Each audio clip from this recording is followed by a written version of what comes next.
Hello, everybody. Welcome in. Welcome in. This is Fiercestbard. I'm doing art. And Pig, you're here. What's going on? How's everything? And we will also have dog barking. Other than art, we have special dog barks. Hello, hello, Coffee. Say hello, Coffee. Coffee wants to say hello to everybody through the barking of the dog. But yeah, how's everybody doing?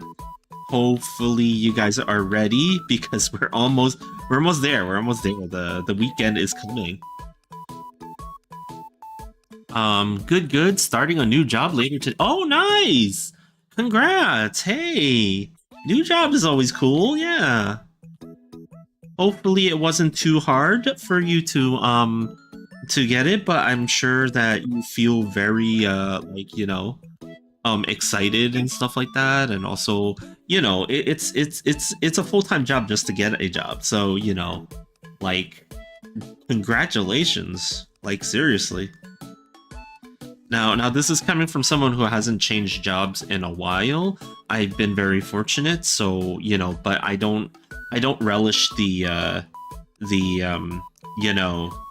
the possibilities, right? Like I never want to say that I'm gonna be so secure that I have nothing to worry about in terms of jobs. So that's why I always like act as though the possibility could be there, even though it doesn't seem that way for myself. But it's great to hear. Hopefully everybody's got something as exciting to kind of come in their way, though. Let's see, how is this? So yeah, I'm actually continuing to do convention prep today. This is, I don't think you guys will be able to watch me color this one, though, when I get to that point. Well, you guys will see some of it, I think, today, right? Because even though I'm only about where the face is and the hair, I did a lot of it today, actually. Like, I've already done quite a bit of it, and I think that I'm well on my way to doing the rest, because the rest of this, the rest of her outfit is actually quite a bit simpler. Her hair is the most complex thing on her character. And who is she? She is actually the mascot for Cappy Buds. We adopted her from an artist on Twitter earlier in the year. Let me actually, oh my gosh, I should always have their Twitter up just in case, because I always want to give credit where credit is due, and I always like to support other artists and stuff like that in their endeavors. So it's like let us see. Let me bring up, because the thing is, this particular artist has a Twitter handle and name that's all in Chinese characters, right? So I actually cannot read. Speaking is one thing, reading is the other thing, right? And it's like reading not so much. So I always have to look specifically at their account to see, okay, what was how do you pronounce this? It is as soon as I find the post. Let's see.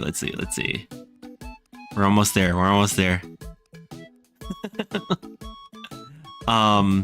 Matsushima. That is this artist's name. Matsushima is apparently like I think that they're a team. I'm not 100% sure, but I think that there are a team of rigger and artist and stuff like that. And they happen to draw a capybara girl, and as you guys know, we happen to have a capybara theme with Cappy Buds, right?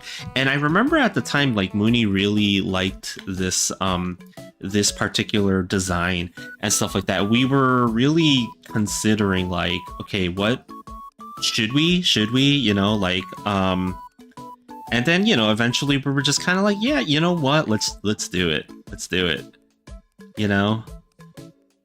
So that is the how of how come we came to possess this.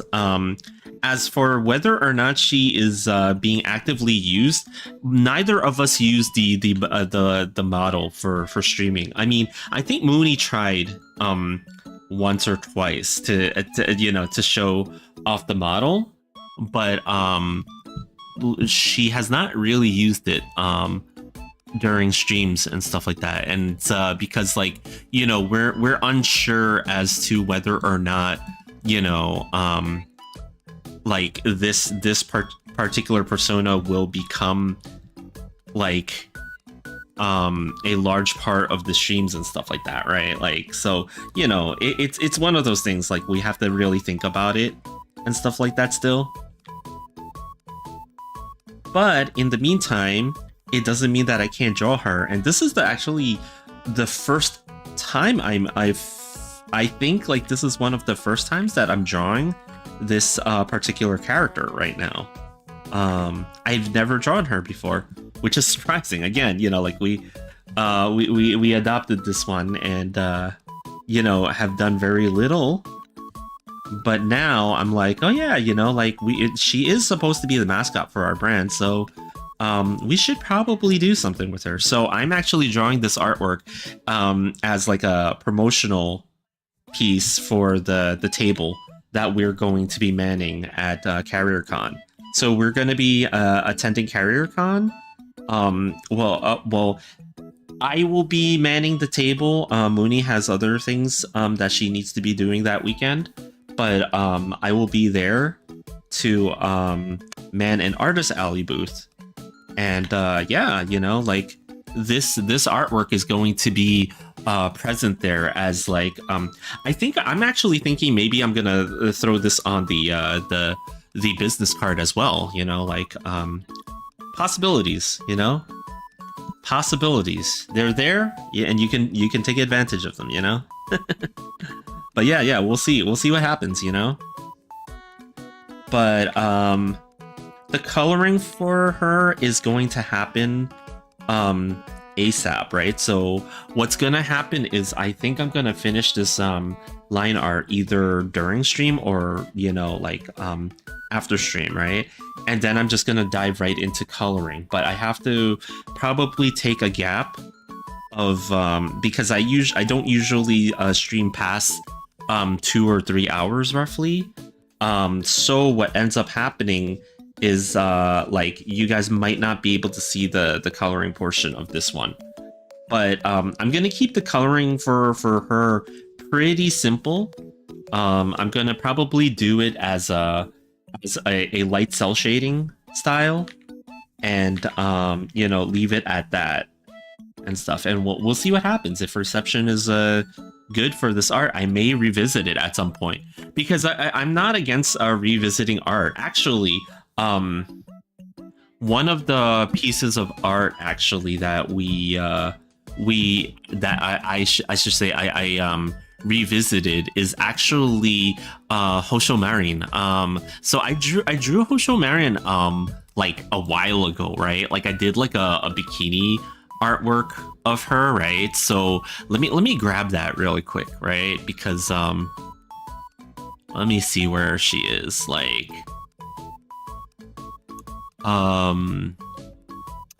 What the heck? Where'd it go? Where'd it go? Oh, there it is. Okay. So I drew a piece for Hosho Marin that looks like this quite a while ago. This one, it has been put through the ringer in terms of what did they call it, the anti-AI thing? So it's got splotches all over the place. But I always liked this artwork, but I never really liked the face for her in this way. So what I actually ended up doing is here we go. I actually went back and fixed up the face a little bit. I shouldn't say fixed up, I changed it, I should say. So you can kind of see the difference here between the two when I flip them back and forth. Like I changed the shape of the eye. It's pretty much the same eye still, but I changed the shape of the eye on the right side, and then I also redid the mouth and made a more appropriate mouth for Marin and stuff like that, because you know, like this was an earlier piece of art and stuff like that. I think things have changed for me a little bit in terms of the style, right? So, you know, I kind of wanted to draw her a little bit closer to what, you know, I had envisioned it, and I've always liked the way that this one came out. So I just wanted to make small improvements there. So, you know, like I managed to do that. So, you know, like that's kind of an interesting case of me going and revisiting art. You know, like sometimes it happens, you know. It's kind of fun. Like, you know, like sometimes you just feel the need, you know. I always think that maybe I would try to do that more often at some point, but you know, it's only when time permits, right? Like, and unfortunately right now time does not. Time does not permit right now because of convention prep. But when convention, so basically, just to kind of give you guys like a layout of things to come in the next few months, right? After we attend Carrier Con, we have been trying to apply to go to other conventions as part of the Artist Alley. We haven't gotten in anything just yet, you know, like because it is hyper competitive. Like it's not a joke. Like when you want to apply to these events, oh man, you got to get in your application in early. You've got to have like a portfolio that shows that you're here and you're serious about this and everything. It's like it's no joke. Like the amount of prep that you have to do to be you basically have to be a professional artist, right? Like for reals. Like, you know, you can't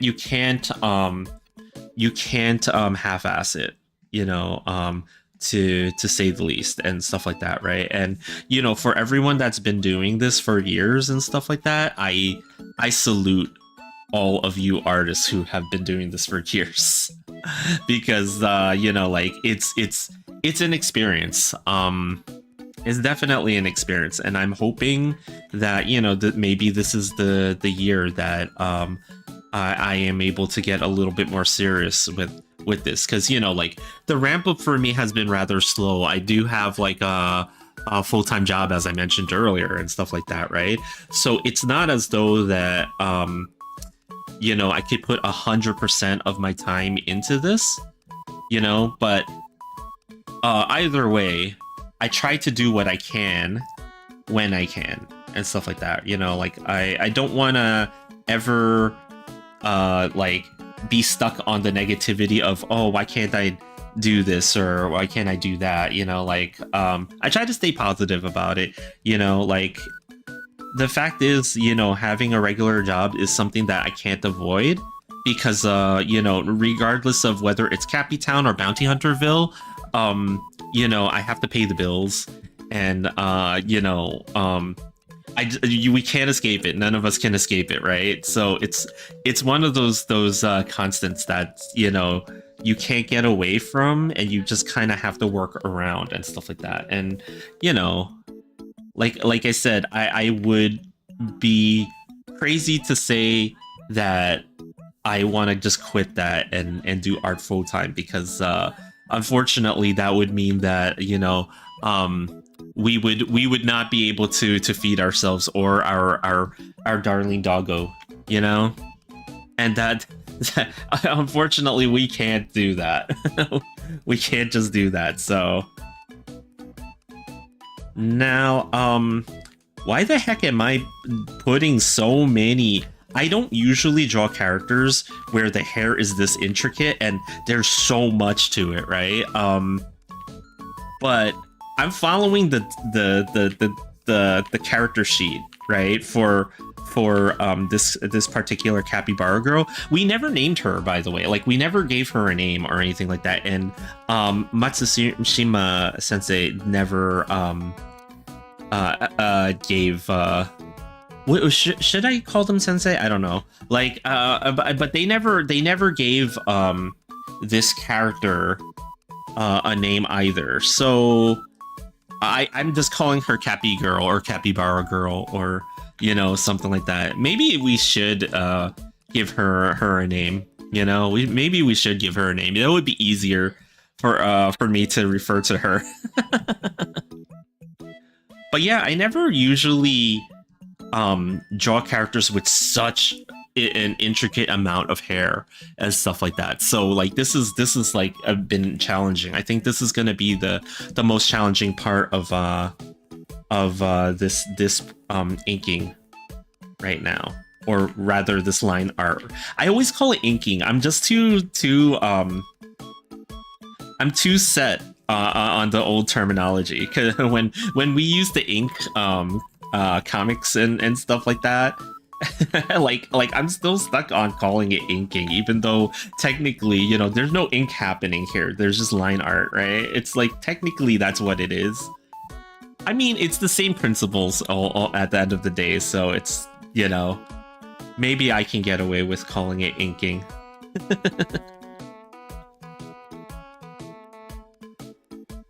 Oh, and if you guys are wondering about the title of the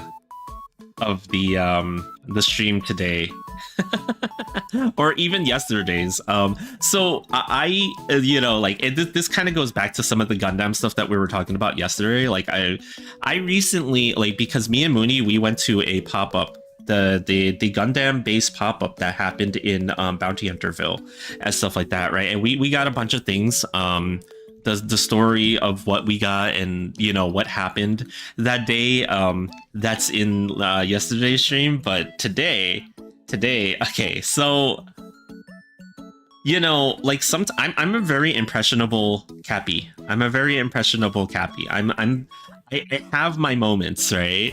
And I noticed that it's been a minute since I've watched Mobile Suit Gundam of any kind. It has been a minute. You know, I never saw Iron-Blooded Orphans. I did watch Witch from Mercury. I actually really like Witch from Mercury.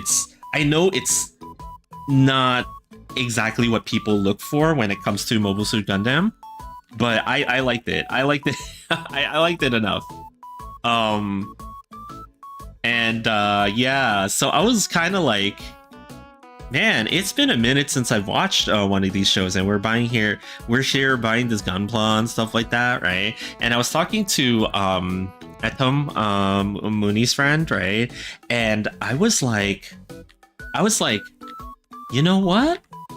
I have yet to watch what is it called? G-Cux, right? So what the heck is G-Cux? So I don't even know if I'm pronouncing it right, to be honest. But G-Cux is the latest Gundam show. I'm not gonna say the newest, the new Gundam show, because I think it's been out for a while now, right? Correct me if I'm wrong, Chad, but it's been out for a minute at this point. Well, not for a minute, but like, you know, like the whole run of the show has already happened and stuff. I was not there. I was not there for the release, like as it was coming out. I am only now watching it on Amazon Prime, as the show has already kind of had all its episodes available. So, you know, like I don't have to wait. I could binge it, right? So I was watching a couple of episodes there, and needless to say, I'm not gonna really get into it too much because I don't want to spoil anything for anyone, but I think I don't like it all that much. and I know it's supposed to be an anniversary show, so there's a lot of nostalgia that's baked into the show, and I like seeing some of the references and stuff like that it has to the original series, right? I never saw the original first Gundam, or whatever, however they refer to it. I never saw it. It took me years to see it. Like, I only saw the original Mobile Suit Gundam through the compilation movies eventually. I never saw the TV version in full and stuff like that, right? So like the story, and I would see clips of it on different services like YouTube and whatnot, right? So it's like I never actually watched the original series like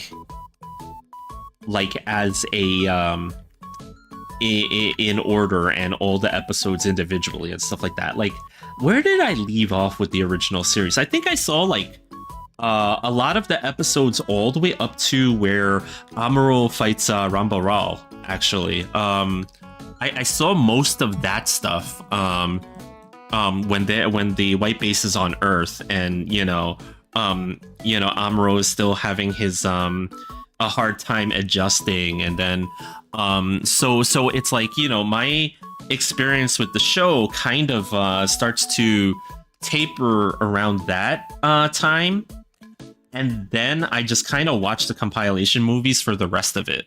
I never actually saw the complete the completed run of the show as it was intended. Though I guess one can argue that maybe watching it through the compilation movies was a better way to do it, because it is a hard watch for people who are not fans of watching old anime and stuff like that, right? Like, if you're not the type of person who likes watching that old classic style, then it's a hard watch. It's definitely a hard watch. But I actually happen to like doing that.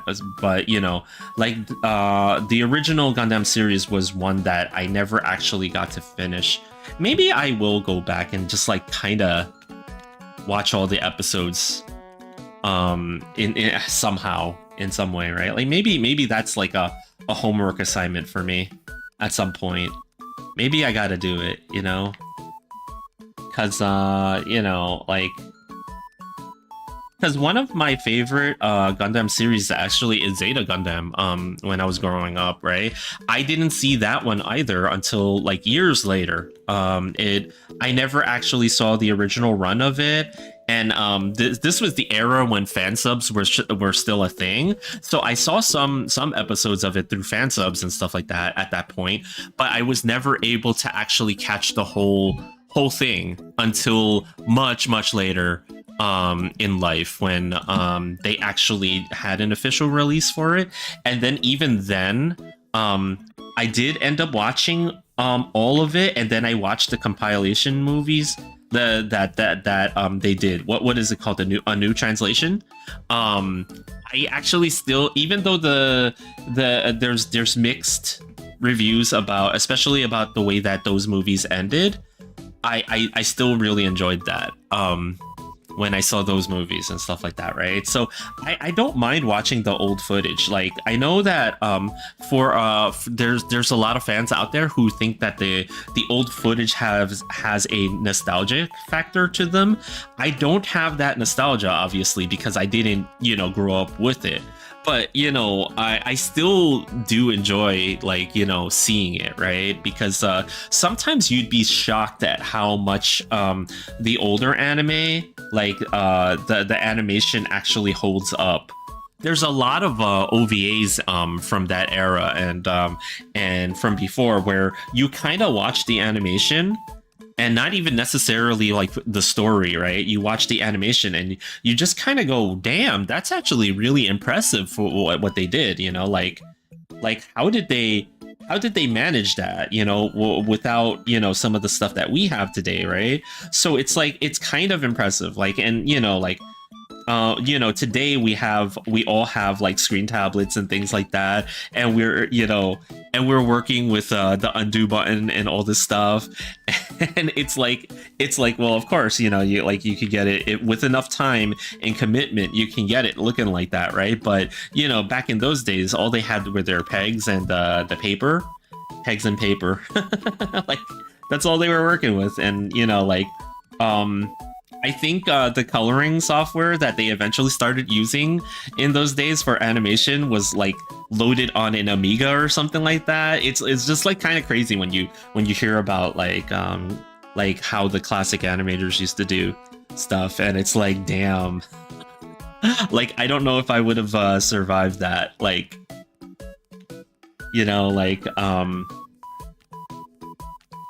I mean, again, it's more about how dedicated you are in terms of like, I won't even say dedicated, how stubborn you are about like, making it, right? Like, you need to be a little bit like your dedication and your stubbornness to not give up on the art form, right? Like, it's you'll be tested in those days,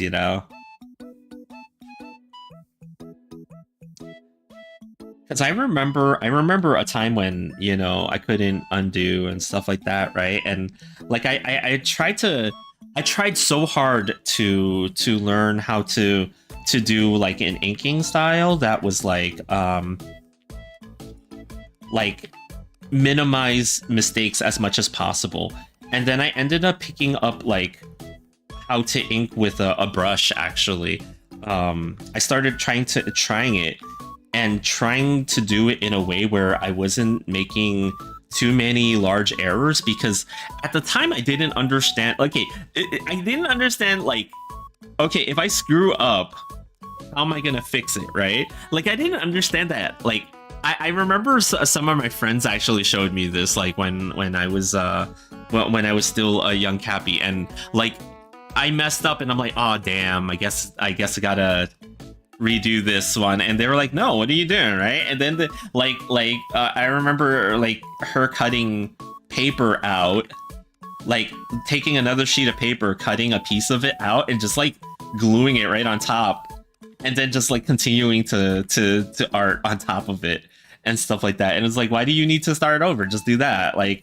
and I it didn't occur to me like, oh, that's right, we're gonna scan in the image later, right? So like back then you had to scan in your image, right? And when you scan the image, it's not going to detect those little shadows if you set it up in a specific way, and you have like you just gotta mess with the contrast and the brightness on those settings, and you could actually kind of hide certain things like a piece of glued paper in those days. And it was like, oh wow, okay, I did not understand that. And so I can only imagine like what it was like before that, right? Like even before that, right? Like you just had to do it right. But then you have corrective supplies. Like recently, me and Mooney were in Japan. Well, not so recently, but like a year or two ago, 2 years ago, we were in Japan, and we went to the Clamp Museum.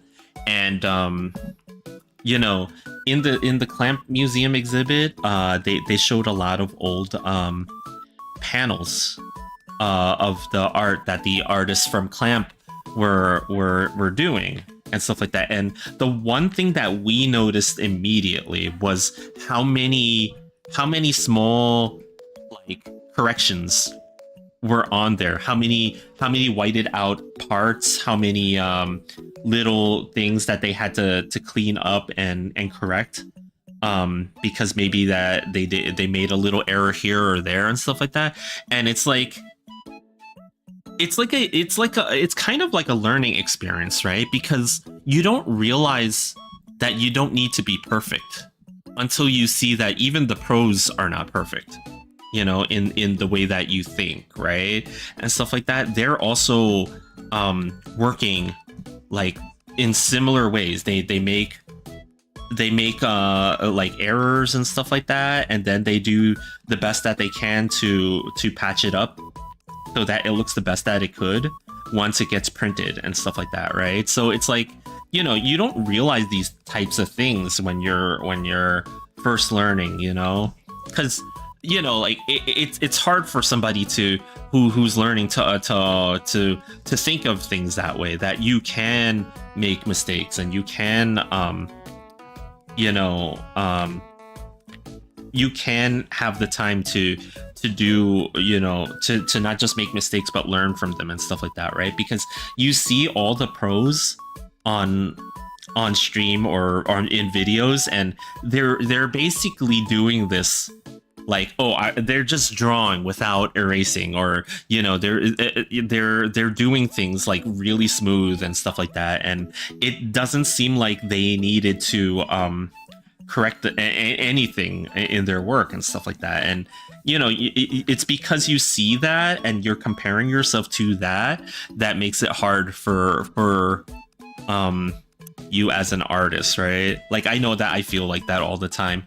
I feel inadequate whenever I watch my favorite artists doing their thing on their streams or on their videos and stuff like that. And I'm like, damn, like, how did you do that without even like erasing or anything like that, right? It's like, damn, I wish I could do that. But you know, like, it's not as crazy as one would think, you know, like hold on, let me just try to get this. Okay, that's about it. Yeah, it's not as crazy as one would think, that you know, to be able to do that. That's just a lot of practice, like years of practice and years of perfecting their own style and stuff like that. And you know, the appearance of them doing it without making mistakes, right, is just that, the repetition for them, you know, that they're just repeating the muscle memory that they have and stuff. And you know, you'll eventually get there, is what I'm trying to say. I think everybody will eventually get where they want to, right, when it comes to that sort of thing. Because you know, though for me, I still got quite a ways to go. I think I still got quite a ways to go. I'm not ashamed to say it. I've got quite a ways to go. So it's funny, you know, like I'm not gonna lie, like a lot of the art that I was am very impressed with in when I was still like, well, I'm still learning, but when I was still like younger and stuff like that, and you know, I was like, oh, who would I want to like emulate the most and stuff like that, right? A lot of the art that I actually very much enjoyed were from artists of the spicy type.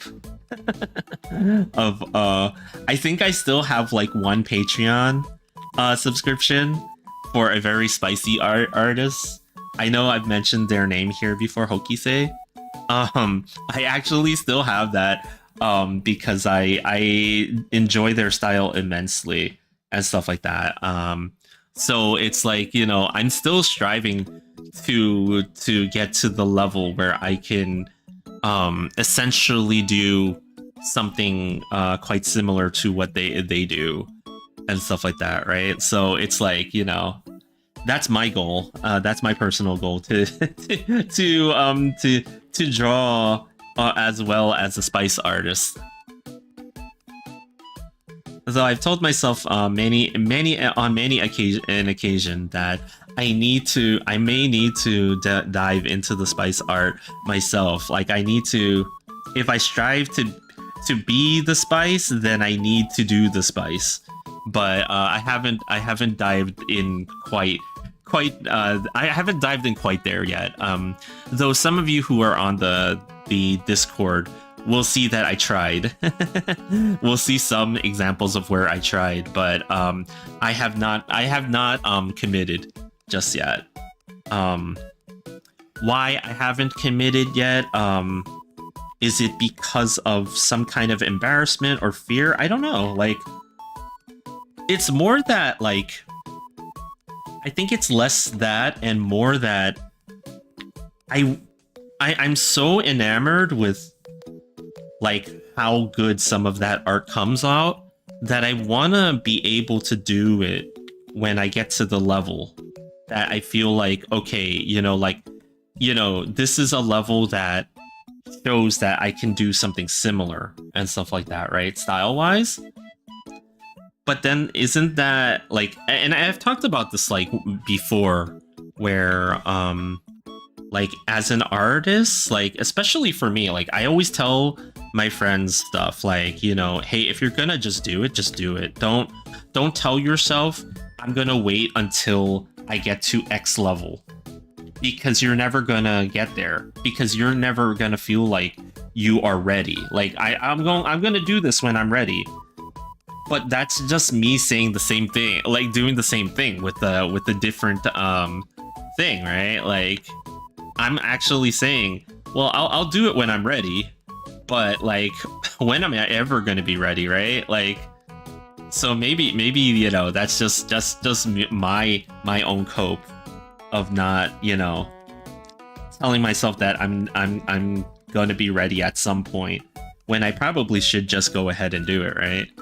But I think the other thing is just having the time to do it too. Because like unlike a lot of other fan art, I will say, the spice art, it's not as though I can draw that on stream. So if I'm not drawing on stream, basically if I'm not drawing on stream, then when am I gonna have the time? Because I can only draw on stream, right? Like, well, I can't only draw on stream, but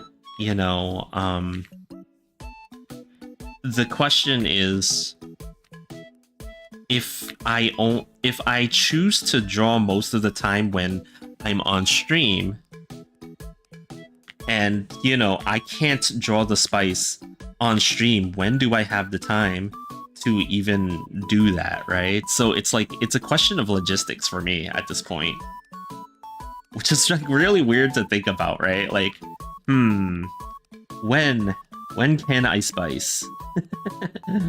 Oh, I gotta have a spice schedule. That's what it comes down to. I got to create a spice schedule, and that's when I will have the time to spice. But we shall see. We shall see. Like one day, maybe,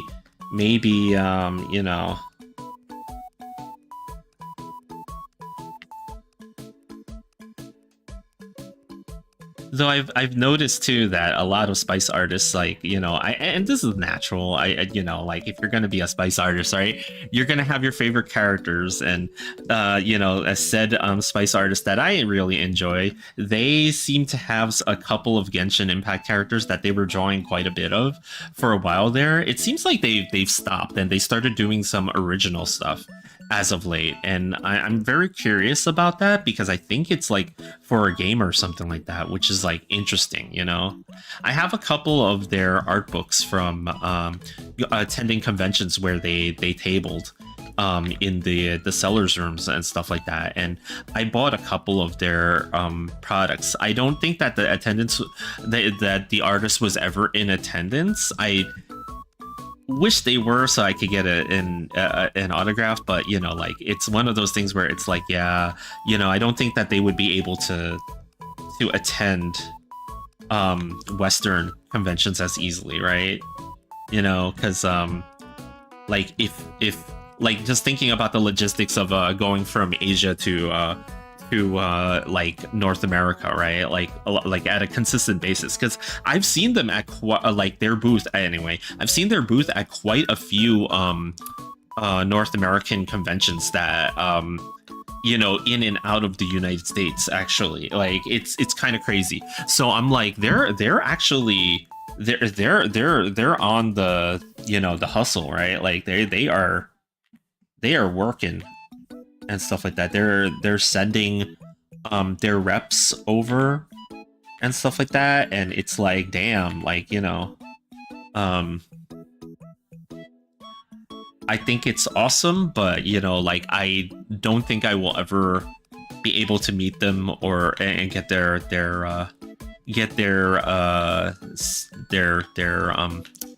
signature on any of the books that I bought for. It's fine, it's fine. You know, it is what it is, right?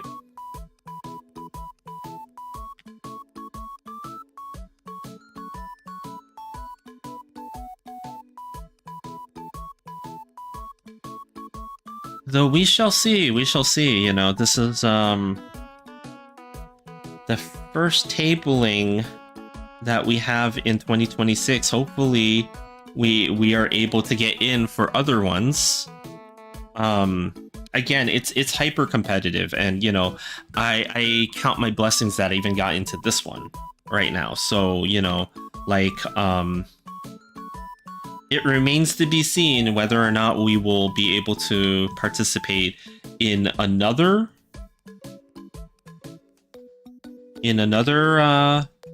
Artist Alley, but I hope so. So speaking of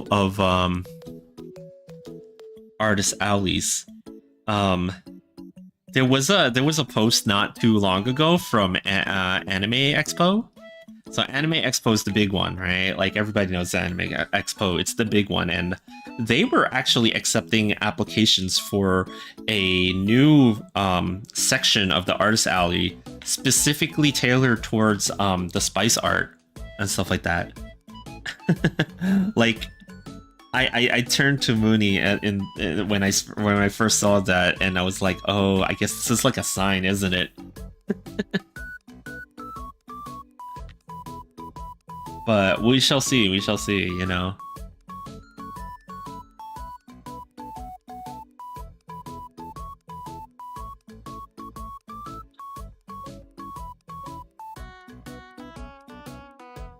Let's see. Okay.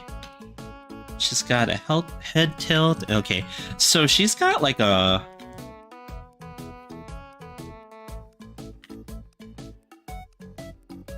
She's got like a ribbon and a bow up here.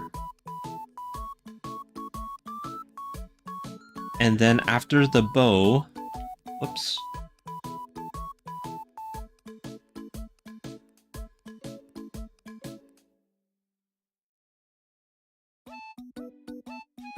So she's got that there on both sides, and then her ears. She has like these little capybara ears on either side, and then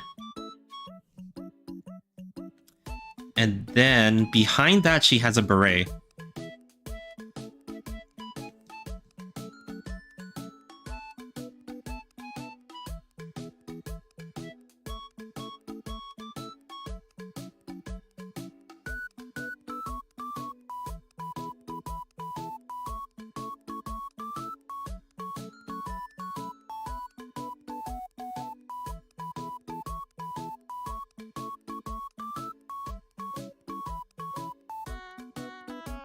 Oops, that's way too big.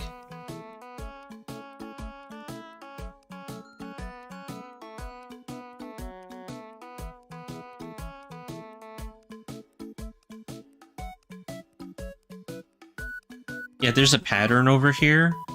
So I'm just doing a little part of it because it's obscured by some of her hair there. And then, so she's got a beret on. Quite similarly to Biscotti, she's got a beret on, but you're probably only going to be able to see like a very small part of it. You're not going to see too much of it because of the angle at which her head is tilted upwards and stuff like that, right? There's also like an alternate look for her that she has shades on, but I don't think I'm going to put the shades on her. I think I'm just going to go with this.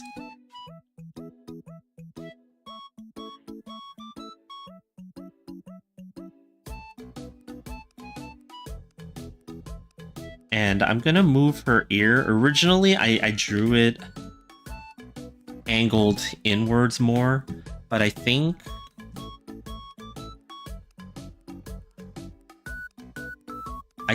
I'm gonna have it out a little bit.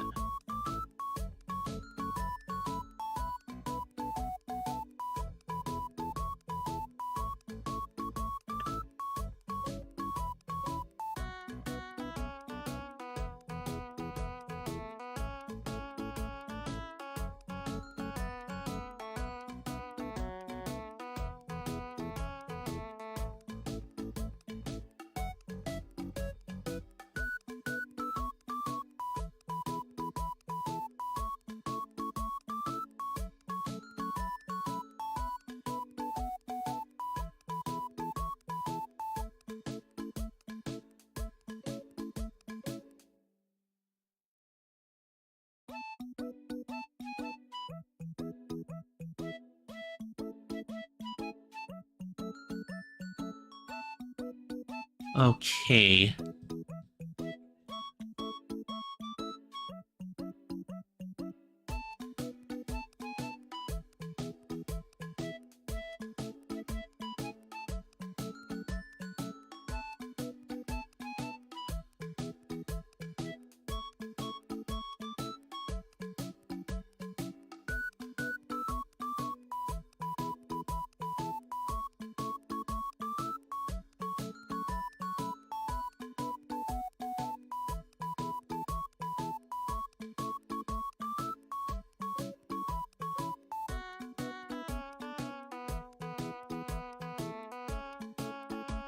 Okay.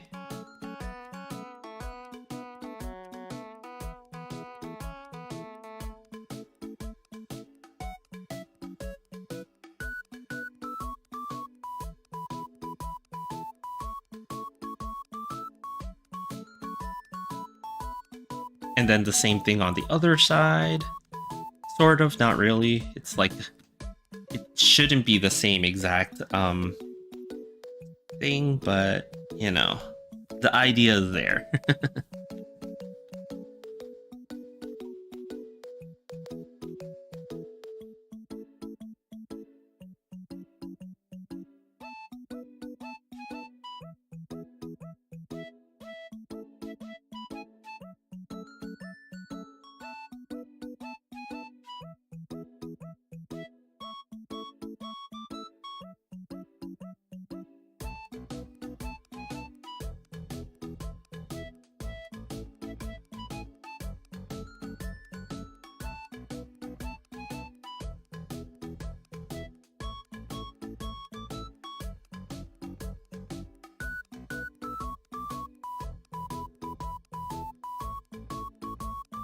Oh, okay.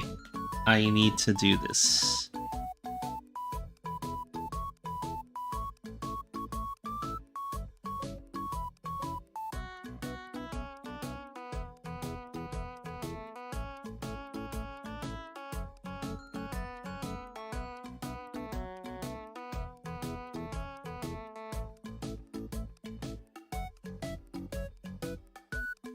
Oops. Yeah, I gotta get the angle right first for the line here.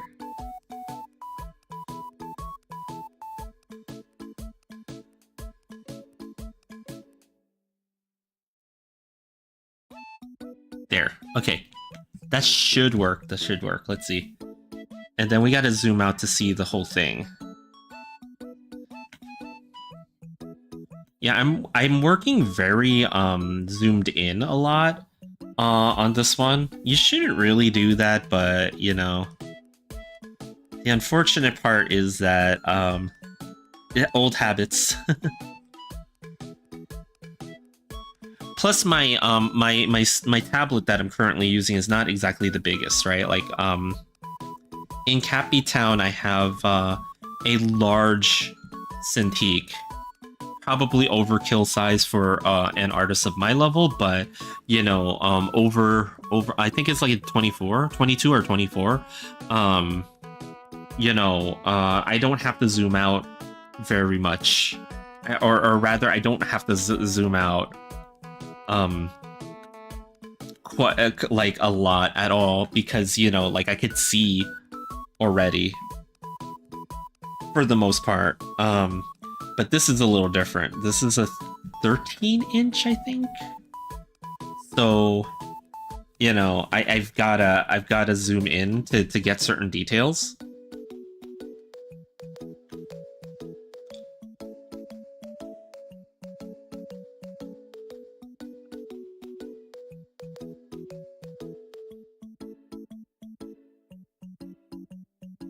And this is the orange beret that she wears, which is like, I just realized that with the orange color, it's almost like the mandarin orange on the capybara's head. I don't know why I didn't realize these details until now, but I guess it's because I like rarely ever draw my own original characters, or rather this design is not my original design, but you know, still.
Yeah, I'm just trying to get this as finished as I can during the stream. I'm hoping that I can do all the line art on stream right now.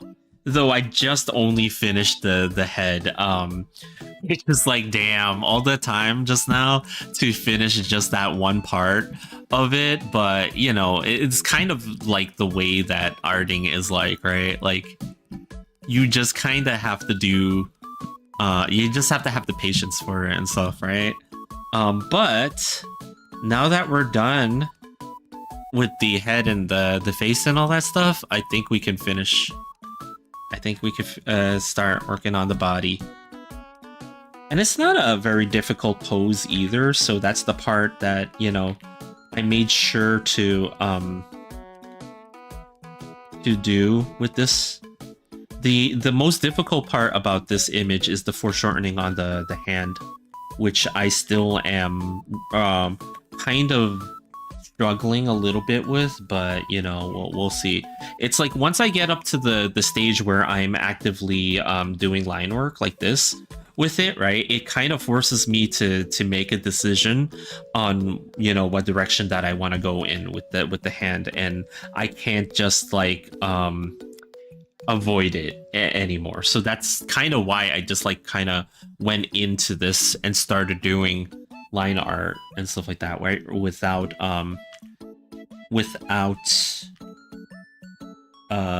like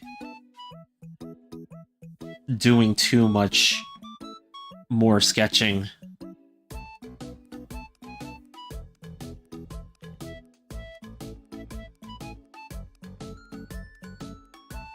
Meraki Painter, what's up? How you doing? What is going on? I am just trying to do this line art for this capybara girl that that is the mascot for our brand Cappy Buds. We are going to be tabling at a convention pretty soon, so you know, like in about a little bit less than a week. And you know, I wanted to do this as a promotional like art thing for the table, like maybe for the table, maybe for the business card. I know it's like you're saying that you're going to be tabling in like a week and some change, and you're now doing this. When is the table? Yeah, it's gonna be March 21st, March 21st, at CarrierCon. Let me make sure I know the date. Yes, March 21st and March 22nd at CarrierCon. Oh yeah, no, you know, no joke. I actually am kind of stressed. I'm not gonna lie about that. I'm kind of stressed out about the fact that I'm doing this now, right? But you know, sometimes I couldn't help it. I just couldn't help it because my day job, like, you know, I just had to be like really on point at work and stuff like that for the last few weeks and stuff like that. So like, even if I had wanted to kind of spend more time arting so that I could get out of you know, get more prepared, I just couldn't. Like, there was a part of me that actually was trying to get at least one more artwork finished before calling it like, okay, yeah, we're done, right? Like, and I couldn't even get that. I couldn't get it. It's frustrating. It's really frustrating because you always feel like you're not as ready as you could be, right? Like, you know, especially when you're doing one of these. This is the first artist alley that we're attending for the year, so I'm like, ah, man. And I wasn't quite as ready for the other ones, you know. You've never done a table. It's an investment. I will say that printing costs, each time we've done a table, we've spent quite a pretty penny on just printing stuff, and there's always new stuff and junk like that, right? And because, you know, like I'm relatively new to this, right? I haven't really I don't have the quite the I don't have quite the inventory that some of the pros have, right? But I can see how it starts to add up because you know, I'm not gonna break even for a very long time, if ever. With this, right? Like at this point, and you know, I gotta see if we get lucky, you know, like at some point with tabling, you know, like. So it's like, it's definitely, I wouldn't say that it's something that everyone should do for the experience. It is a serious business at this point. So it's like one of those things where, hey, like, have you thought about your business plan? Have you thought about what your inventory is going to look like? What kind of products you're going to sell? Like, you really got to be, you really got to treat it as a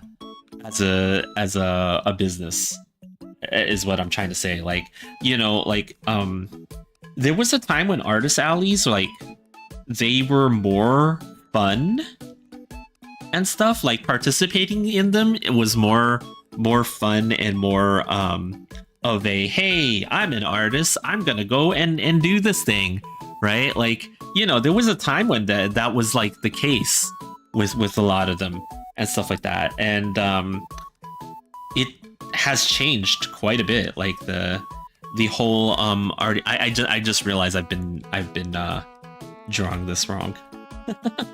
I literally just realized that it's supposed to be like down here is actually more of a frilly thing than the top.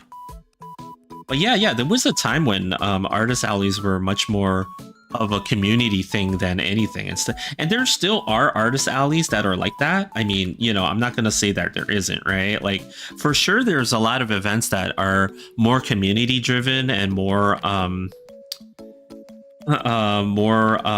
casual and stuff like that, where you're not spending like thousands of dollars preparing inventory and stuff like that, right?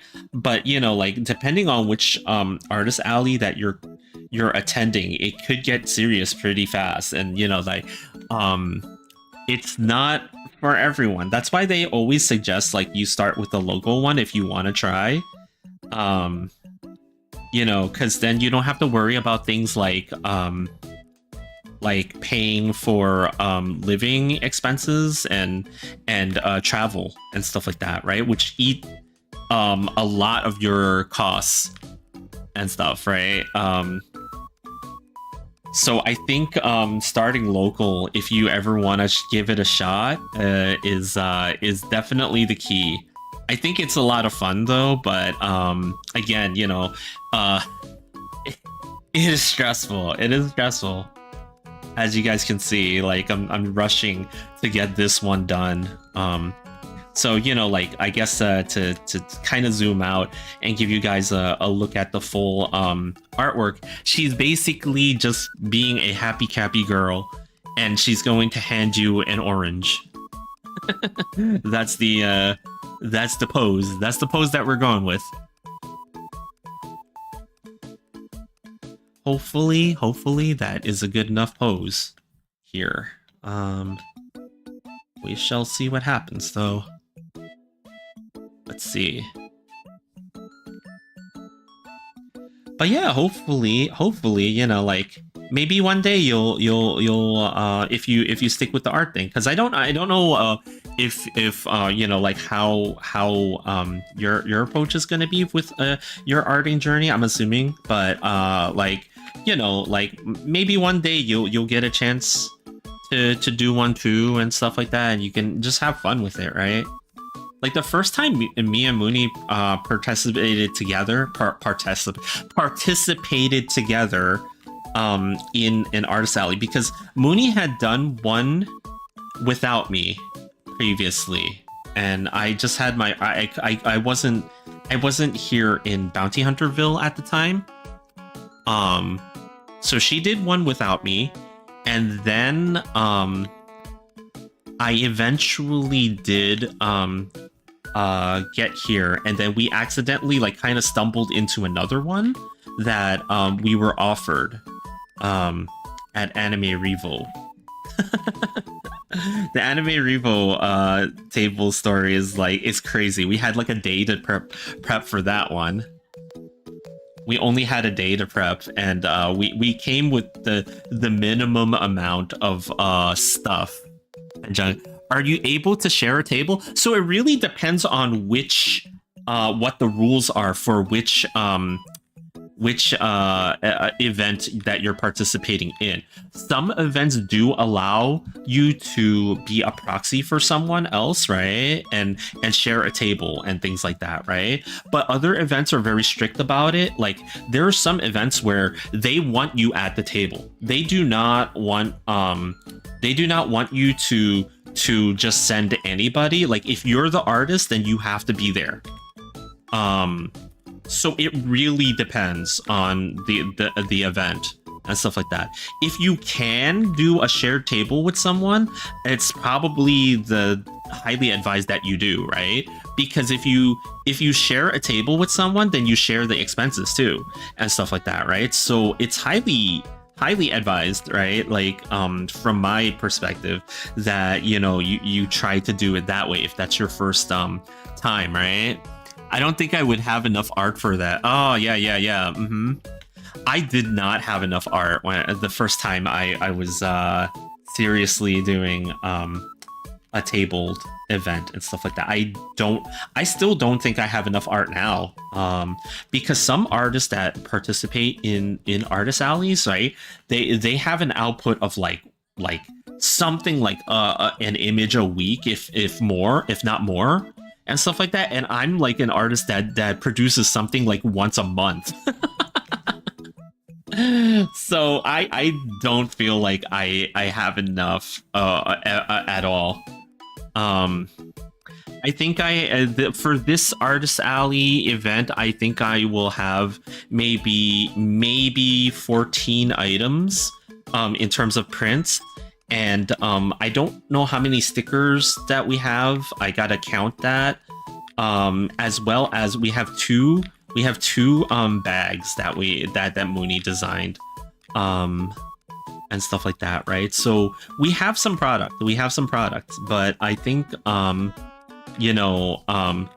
whether or not it's enough to fill a whole table by myself is another story, right? Like,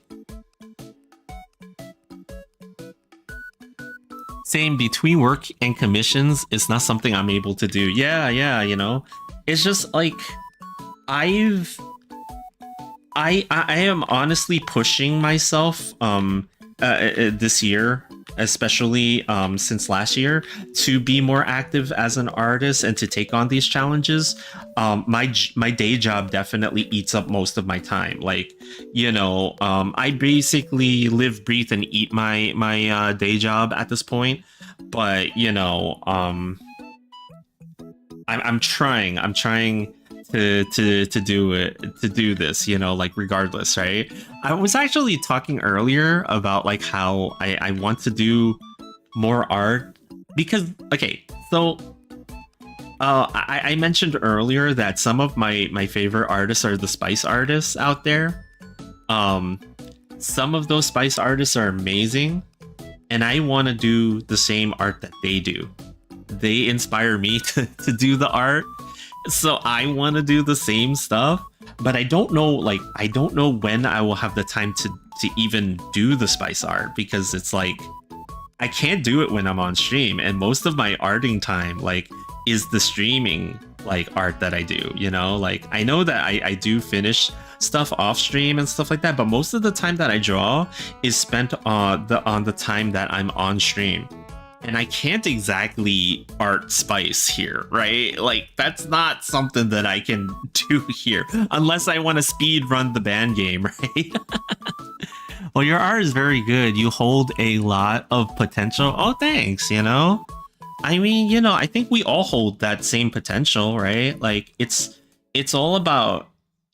And I said this earlier, too. I think it's it's all about the the practice and the dedication that you put into it.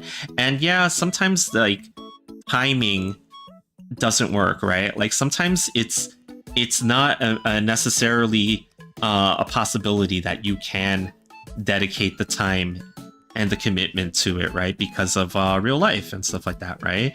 But I think that the great thing about arting is that, like, for example, me, I stopped drawing for quite a number of years there. You know, like I'm quite a bit older than most of you guys are. You know, I grew up in the era of Thundercats and Transformers and GI Joe. Okay, I'm quite a bit older than older you guys, and but so I stopped for the longest time when it came to actually doing arting and stuff like that, for a number of reasons. Some of it were some of those reasons were silly. You know, they're inconsequential at this point, but you know, I picked up arting, what is it, like just a little bit before COVID. I stopped quite a long time ago, maybe like you know, in the 2010s and stuff, around that time. And I picked up again around the time that COVID happened, or just before COVID happened. And you know, like when I started to draw again, it felt like number one, I was super rusty, right? Like there's no way to get around it and stuff like that. You're super rusty, but you know, you kind of pick up where you left off. I feel like I got myself like a little bit more comfortable, and then I realized, like, you know, I didn't lose anything. I just continued where I stopped, you know? I think I'm at the point with mine where I just have to draw more instead of random projects and studying. Well, yeah, you know, like sometimes that is the case, right? You just draw more, and you know, like you discover a lot about you know, where you are and what your ability is currently and stuff like that, right? Like and you know, like commissions aren't all bad, by the way. I think that if you're picking up commissions, right, then what you're not realizing is that your ability is getting you those commissions, right? So you should be very proud of those. I don't think you necessarily have to give up on doing commissions, and especially since commissions don't always line up with the thing that you personally like to do, right? Like sometimes you'll get a commission that's like weird, and you know, like oh, like I don't normally draw this stuff, right? But then you kind of do it anyway because it's a commission and stuff like that. And you know, that's like, it just shows your adaptability as a creator and stuff like that, right? So it you know, like it takes you out of your comfort zone, and you're still able to do it. So I don't think that you're necessarily doing a bad thing by doing commissions and stuff like that. I think it's okay, you know, actually, because you're flexing it's a chance to flex muscles that you don't normally you flex, right? Like me, I only really draw like anime girls and things like that these days. I haven't drawn like action type characters, like freaking Dragon Ball characters of all things, like in a while, but I do from time to time remember how to do them. Yeah, for real. Speaking of this emote was drawn by me, and it's totally different from my style. Oh, nice. Actually, I gotta get a closer. Oh, it's like a raccoon? Is that a raccoon? Or a little gray cat? I'm sorry. I'm sitting very far away. Yes. Yeah. I'm sitting very far away from my main monitor, so I'm like trying to like look at it.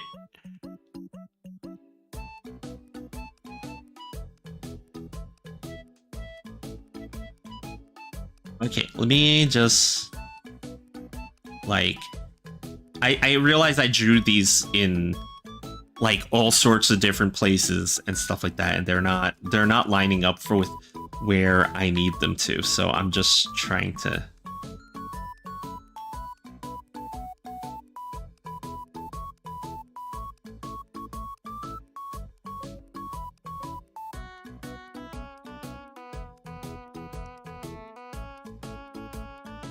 I worked with my boyfriend to make it. Oh, be right back. Yeah, no problem. No problem.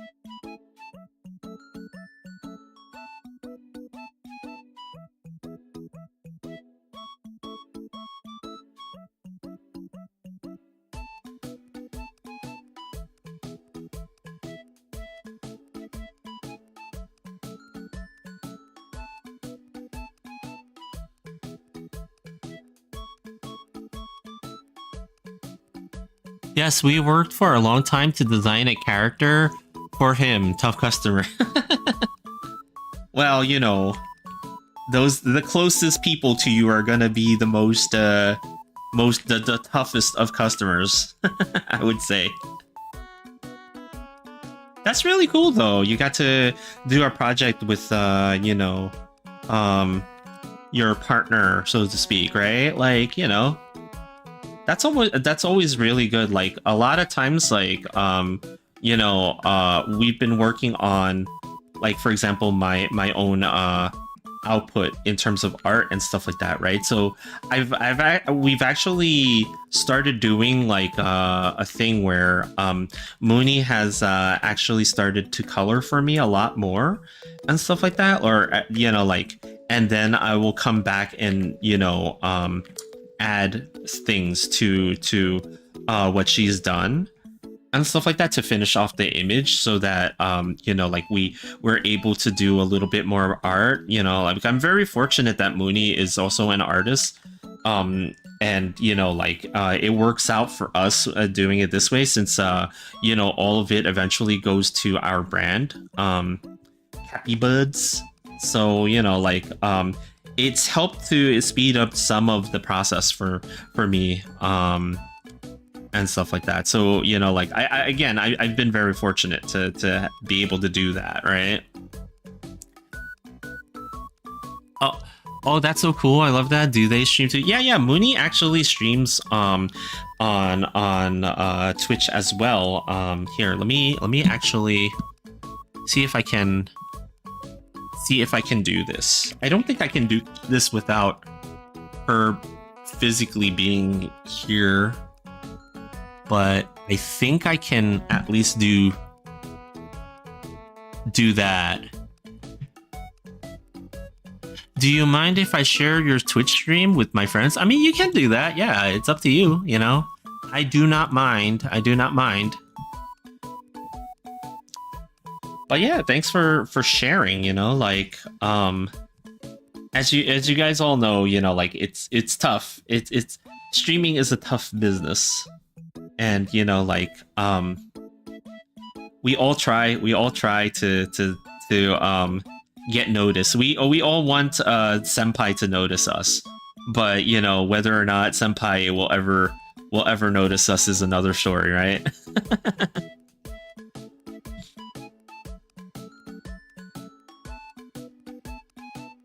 I don't know if you know them too, because I don't know where I followed you from. No, that's okay. You know, like I think because we all do that, right? We all follow like a gazillion people, and then we don't know like where or when we followed them and stuff like that. So, you know, it's like, huh.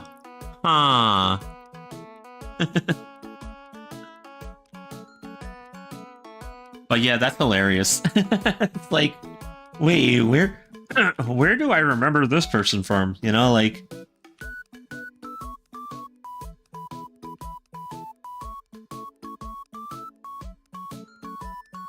see if I can just like speed up a little bit instead of like spending a little bit too much time trying to detail out things that don't really need to be detailed out. I can't keep up. Yeah, I know. Like there's so many talented people here on Twitch that it's hard to keep up. Like there are some streamers that I do still am able to keep up a lot with. But sometimes it's tough. Like sometimes it's tough. Like I don't remember half of the people that I'm like, "Oh shoot, that looks great." And then like a week later I'm like, "Why did I follow this person?" Because there's just like too many channels out there and stuff like that. That's the sad part, you know, like about it, because there's so many people that are supremely talented here that, you know, stuff like that kind of happens, right?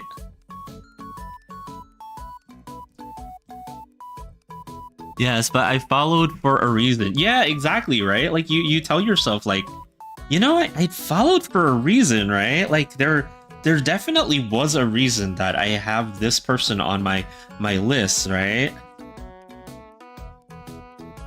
And then it's like, it's weird whenever it's a variety streamer too, like because with a lot of variety streamers, like, you know, sometimes they're playing a certain game that you might have been watching them play, and then sometimes you come back and they're doing something else, right? So you're like, why did I follow this person?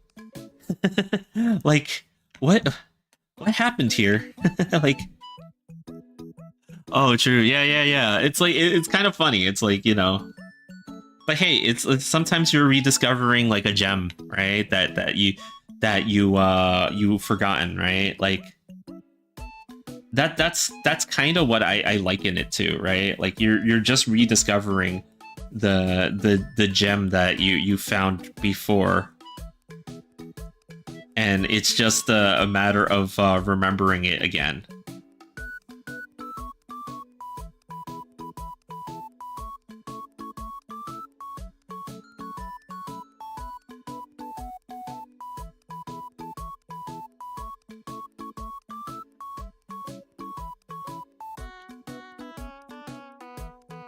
Oh, true. Yeah. That's how I that's just how I you know, like I liken it to, right? Like a hidden gem in the desert.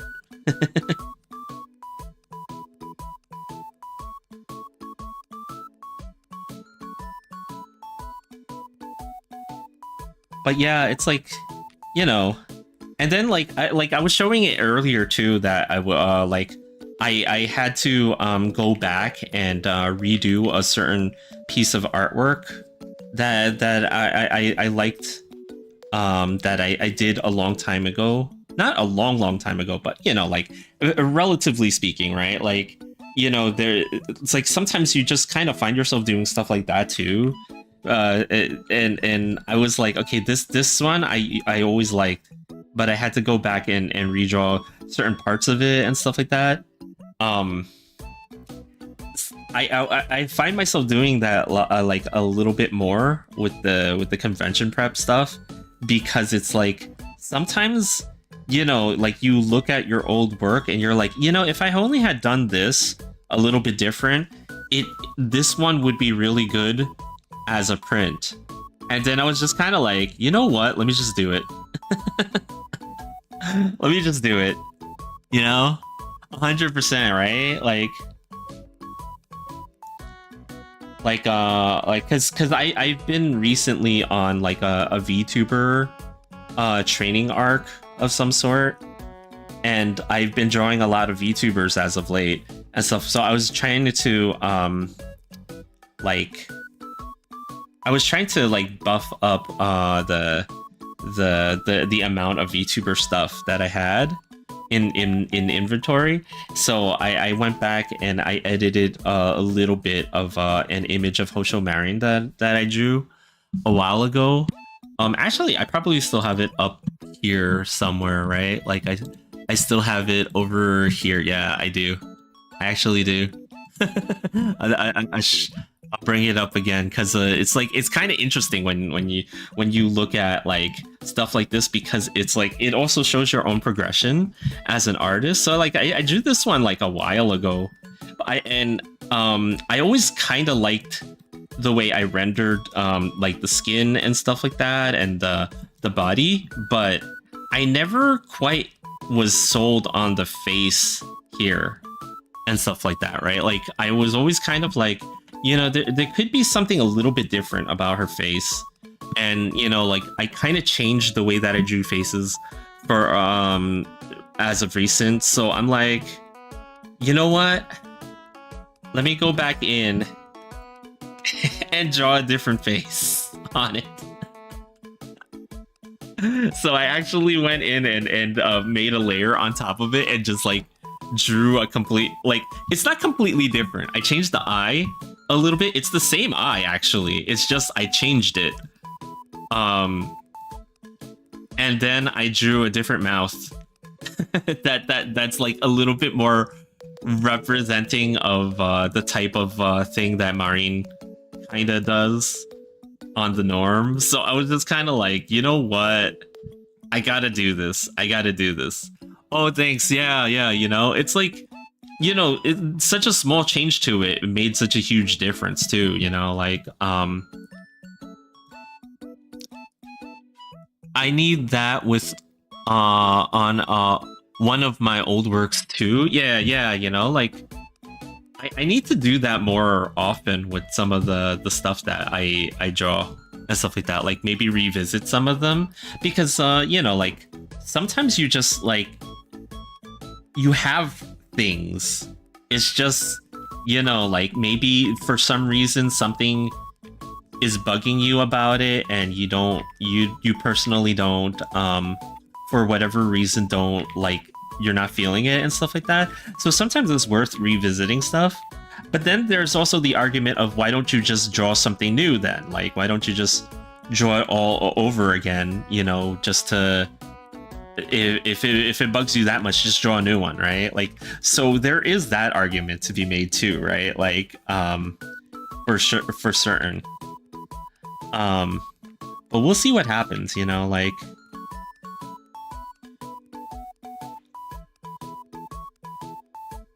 though again, you know, like if I had the choice to redraw a lot of artwork, I would probably end up drawing because there are some artists out there that specialize in drawing only like one character, and I have a feeling that I would have been stuck drawing just like one character. Do you have like, do you guys have like a character that you guys like to draw all the time and stuff like that, and you just don't draw anything else? Like for me, my temptation is always with some of the characters that I like Elfel from Guilty Gear or Ryza from the Atelier series and stuff like that, right?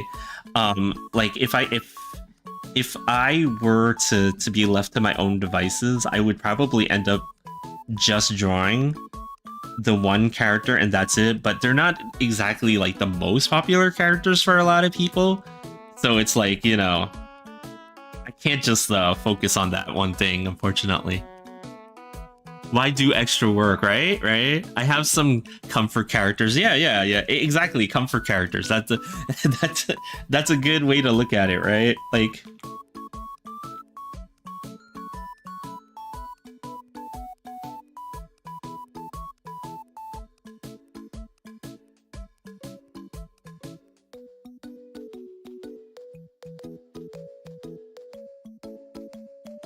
okay, and this should be it for this. I'm being a little bit messy with the line art for these things that are on her chest, or her upper chest here, because they don't necessarily need to be cleanly done. Actually, the design for them is actually quite messy. So I'm on purpose kind of, you know, just allowing them to be a little bit,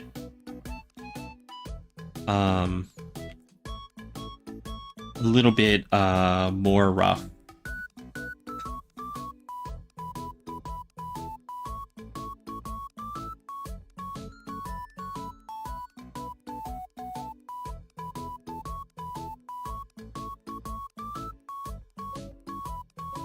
Oh, and then there's ones that go diagonally. Oops. Her boobs, yes, her boobs, Mooney. Hello. I like to draw that. Excuse me. I like to draw Batman, Harley Quinn, and Iron Mouse. Oh, nice. I haven't drawn Iron Mouse. I sometimes feel like I should. At some point.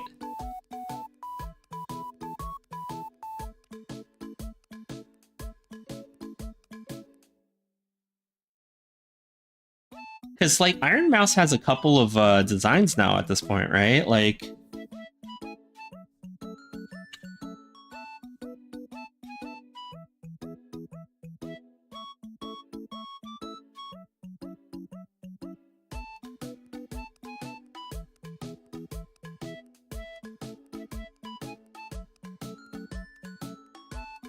She has so many outfits too, you know? The circus mouse was on the docket at one point. Yeah, you know? It like she was the idea was to do it, right? But I like sort of ran out of time in that, like life just caught up at that point. Like, so that was the unfortunate part, but you know, like I think it doesn't mean that we can't do Iron Mouse, but you know, like it just means that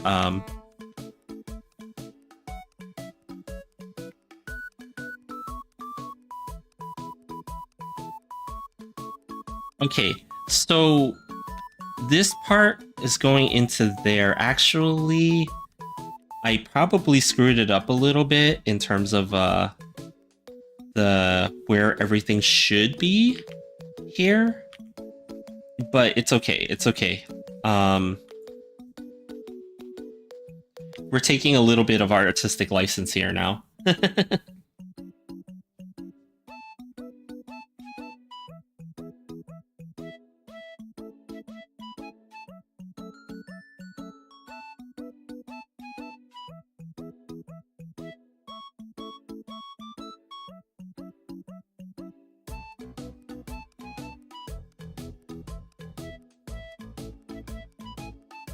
What's a docket? So it's another way of saying, like, you know, oh, that was on our list or our plans, right? Like because when I was drawing a lot of VTuber art and stuff like that, right? Like, you know, I was thinking about who would make good who would like make a good artwork, you know. And we were just thinking of different VTubers and stuff like that, right? And then I eventually did land on drawing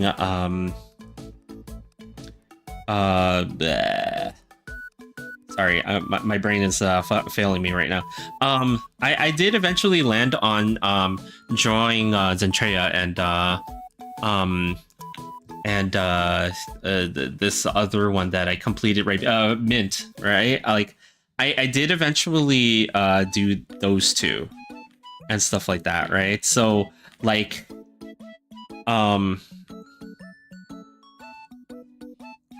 so I did eventually do some, but Iron Mouse was actually one that I was thinking about doing. But, you know, like, again, ran out of time before this, before we had to send off everything to print. So on this run, no Mousy this run, but perhaps in a future run, you know, like if we get into another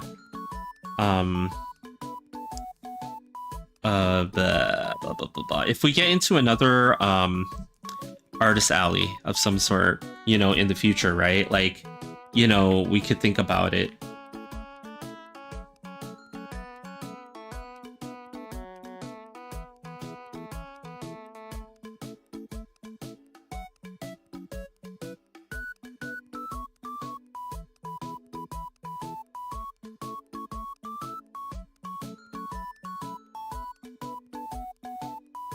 My rendering isn't as good as yours. Oh, is no, like I think you know, like honestly, like the way that when I do rendering, to be honest, I I just look at reference material, right? Like I look at real like I'll like, for example, that Marion image there, right? I was looking at the way the tummies and stuff like that is actually rendered, art wise and stuff like that, right? So you just look at references and you just follow it, even though it's supposed to be anime cell style.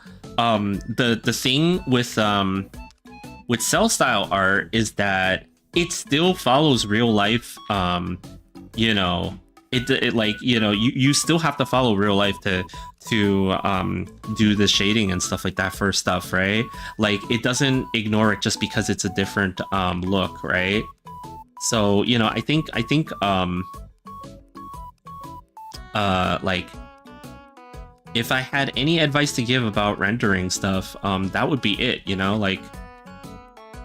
And I know that it's like, duh, Bard, like, of course you look at a reference to do the rendering, but I think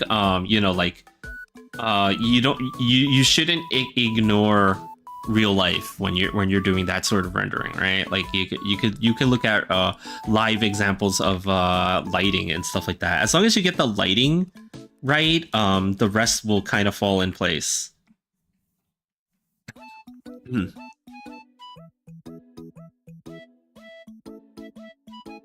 Let's see. How is this?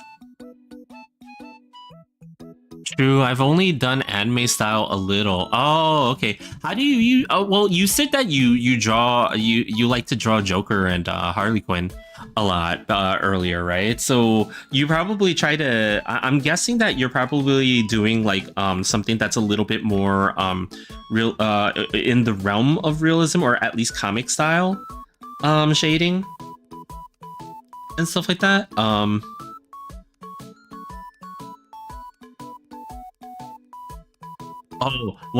Speaking of which, one of the things that's one of my older friends have always made fun of me about is like, and this goes back to the whole damn Bard, what the hell, right? Like, I when I first learned how to draw, I was drawing like Dragon Ball. Right, like that was one of the things that I was first learning when I was first teaching myself how to draw. I was drawing stuff like Dragon Ball, like I would draw like Goku fighting Frieza and things like that, right? Like really like macho anime, like dudes like with giant muscles and stuff like that. The other thing that I drew a lot, which my friend makes fun of me for a lot, right, is that I used to freaking draw Spawn all the time. Like that Spawn, Todd McFarlane Spawn, the guy that looks like he has like a like third degree burns on his face, and has the fake Spider-Man mask. That dude Spawn, right? I used to freaking draw Spawn all the time and stuff like that. It's like, how did I go from that to this? That's what my friends always making fun of me about. It's like, how the hell did you go from drawing Spawn to freaking moe anime girl? How did that happen? Right, Coffee? How did that happen? Yeah, I do American comic style a lot, but use used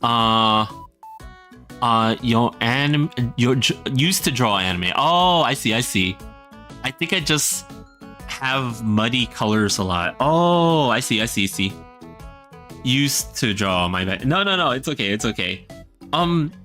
So I get what you're talking about with the muddy colors effect and stuff like that. I know that that's a thing a lot of people struggle a lot with, especially with when it comes to digital art, because with digital art, your selection of colors and stuff, right? You're more free to pick what you want, right? So you're not like as timid about putting down certain things, right? But when you use a lot of soft edge brushes and things like that, right? You start to get like this what you would refer to as muddiness, right? Where all the colors kind of mix together, and then they kind of they don't really stand out from each other, and it almost feels like it's like it's almost like merging into each other, I guess, in a lot of ways. I totally get that, because that actually happens a lot to me too, when it comes to certain things that I was trying to do back then, when I would try to color and stuff like that, right? And I think what might help you with that, right? Because it helped me for a certain, right? Yeah, maybe that's it. Yeah. It's like what actually helps me a lot with that, and I do that even do this even now. When I go to do like shadows and stuff like that, right? And I go to do like details, like the highlights and stuff like that, right? What I do when I select the colors, like, so you guys can't see my color picker on the screen. You can't really see it anyway, even if I like maximize my screen. But usually, like, you'll have either like a circle or like a square, right? With your color picker. With the darkest parts are down here, or like somewhere over like here and stuff like that, right? And then the lightest part is this corner over here. So the lightest sides are over here and stuff like that, right? I like the sliders. Your son's so naughty. Is he so naughty? He tried to run behind the couch, so I wouldn't grab him. Wow, Coffee, you little butt. You tried to run behind the couch, huh? You have your own little escape path? Mommy can't catch me. Uh-oh, yeah, uh-oh is right. I like the sliders. Yeah, so what I was gonna say is, so a lot of times, so Coffee is a little Pomeranian. He's a mischievous, fluffy Pomeranian. Doggo. Sometimes you can hear him barking like nonstop because he's he really wants attentions. Either that or the treats. Yeah. So the most saturated side of your colors is on this side over here, right? So this side is the most saturated usually when it comes to this, even on the sliders, right? So like when you have like a slider, right? I think what happens with sliders is that like there's usually like multiple sliders, and you have the lightest side here and the most darkest side here, and then like the least saturated and the most saturated, right? So the thing about it is, when I pick colors, right, what I do is I start here, like my base colors are on this side, the least saturated side, right? I always start with like a color, like if I was gonna do like a pink, right? I always start with like, you know, something like that, right? That might be a little dark. Let me lighten that up a little bit. There we go. So I usually do something like that, and then like if I'm gonna shade it, right, then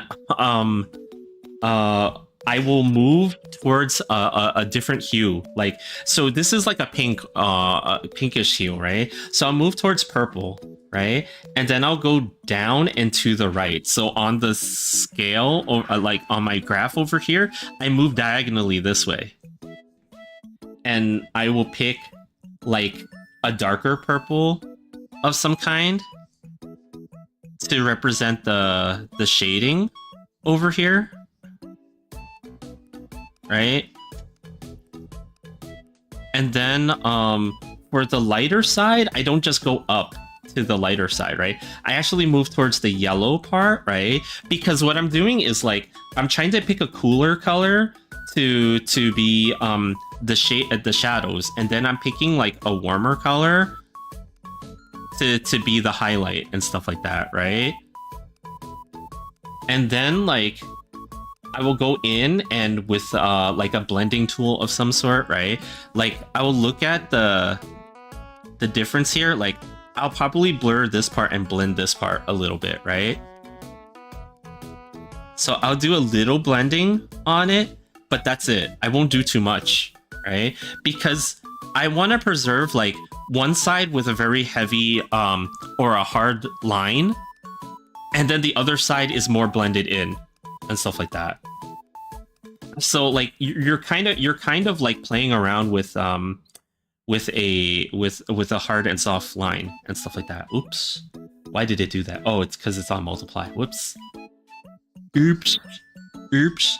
So you're kind of playing around with the hard and soft line, but you're drawing a clear like distinction between the shadow and the colors and stuff like that, right? But you only blend one side, and then you choose to preserve the hard line on another side, right? So that kind of like stops, yeah, edge control, yeah. So you're trying to stop yourself from mixing everything, and then it starts to get that that muddiness that you're talking about. I think is what I usually do anyway. You know.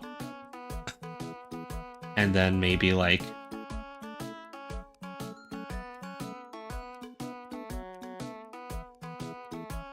and then like do like a bounce light of some sort on the bottom and stuff like that, right?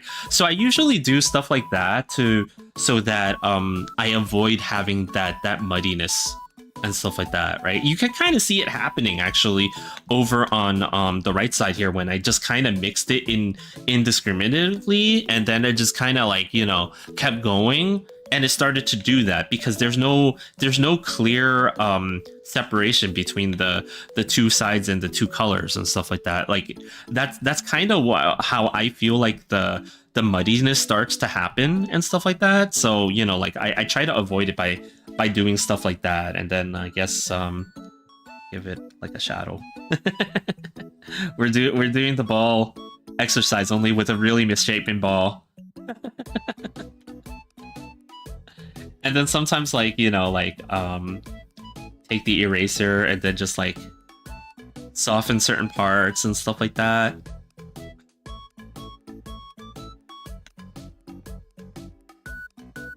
And let's see.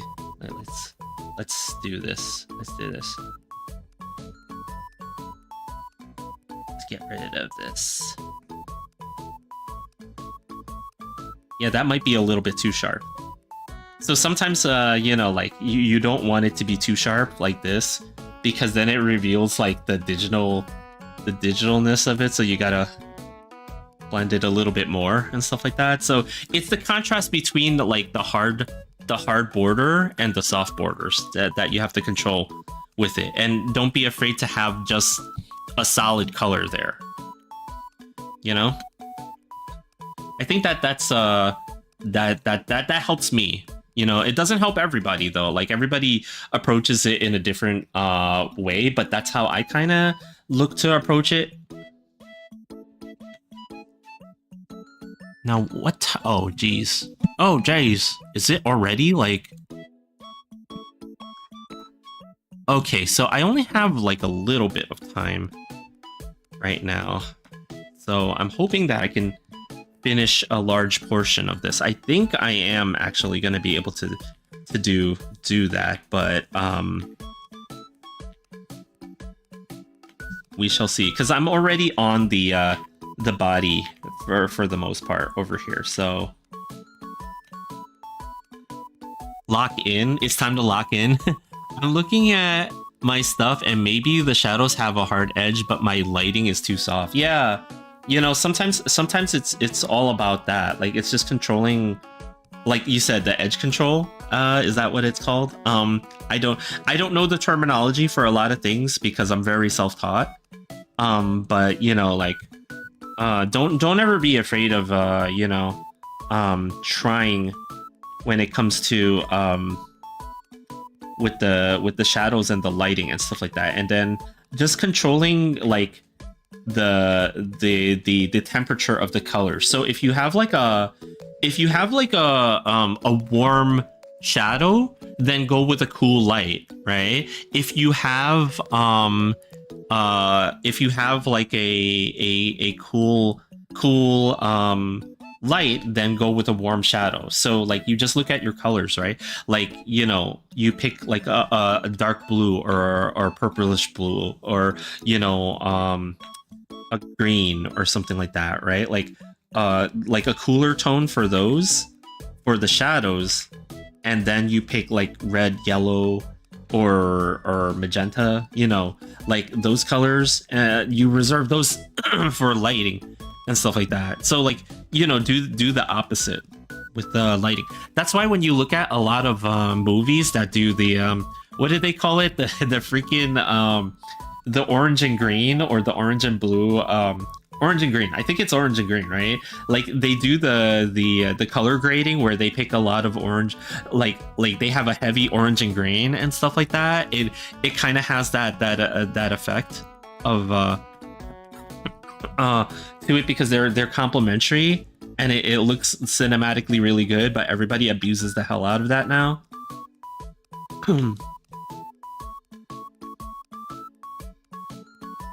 Felt? What's felt?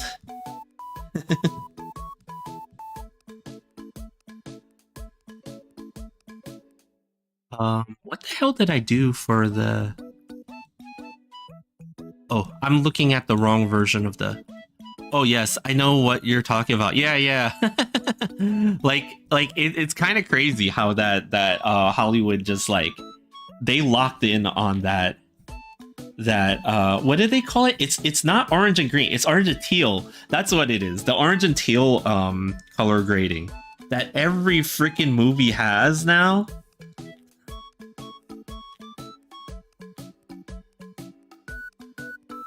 It's like if you watch a Michael Bay movie, everything is heavily dosed like in orange and teal. Not knowing terms? Yeah. I don't know terms. What are terms? What is this thing that you call terms?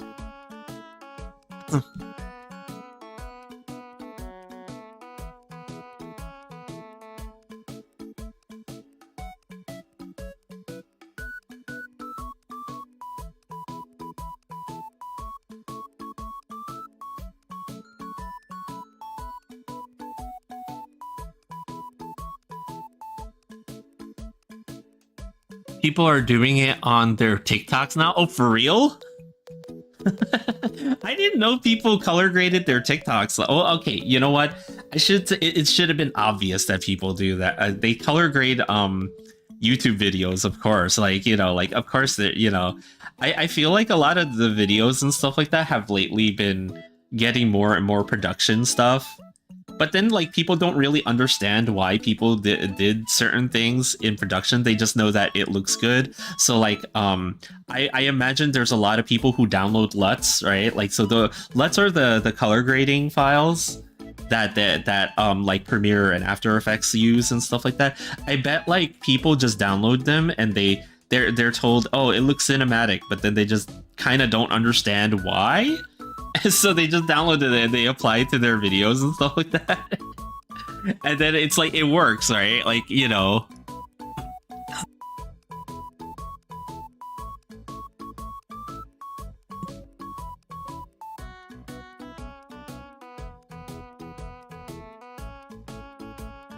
Then again, this Cappy doesn't know a whole lot of certain things.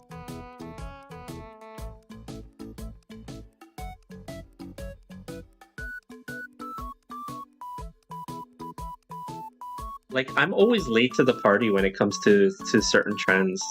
Like I tried to do the free ren head the draw free ren's head turned up trend, and I finished the meme, but I like I posted it late. Hello Nomis, how you doing?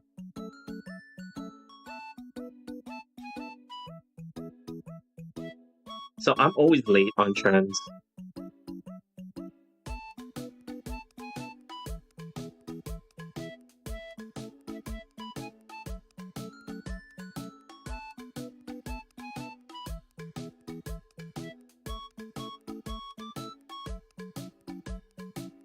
Let's see. How are we gonna?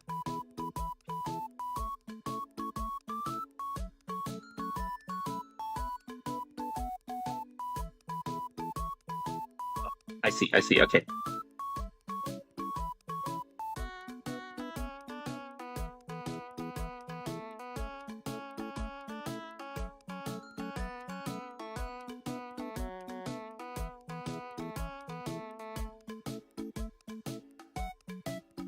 I was like, oh yeah. Earlier, I mentioned too that I was like, I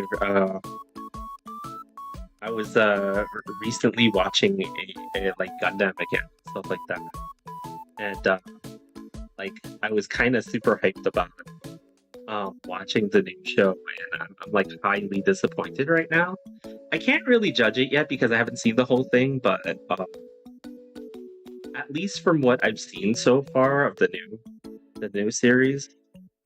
I mean, could it be called the new series at this point? It's like not really new, but it's the latest series. But from what I've seen so far, I'm not actually enjoying it all that much, which is really surprising because I usually really like the shows no matter what.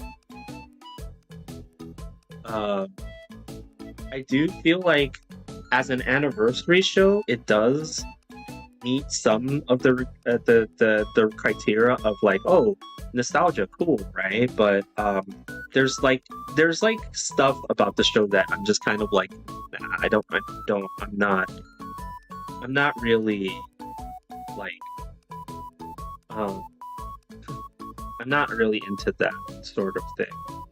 Like if you guys have ever seen Witch for Mercury, I feel like Witch for Mercury did some aspects better than this show does. The G-Cux, Mobusu Gundam G-Cux. That's what it's called. I think. I don't know how to pronounce it because it's spelled weird. It's like GQUUUUUX. So it's such a weird name.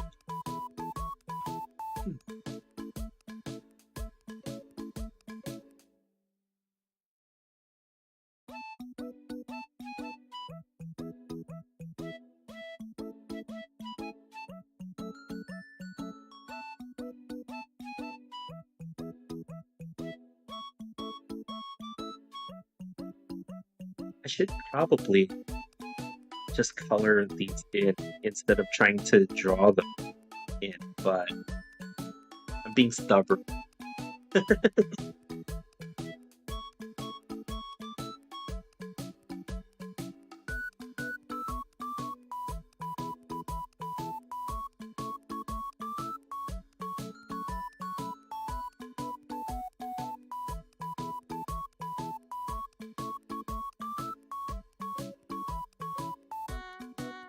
Okay.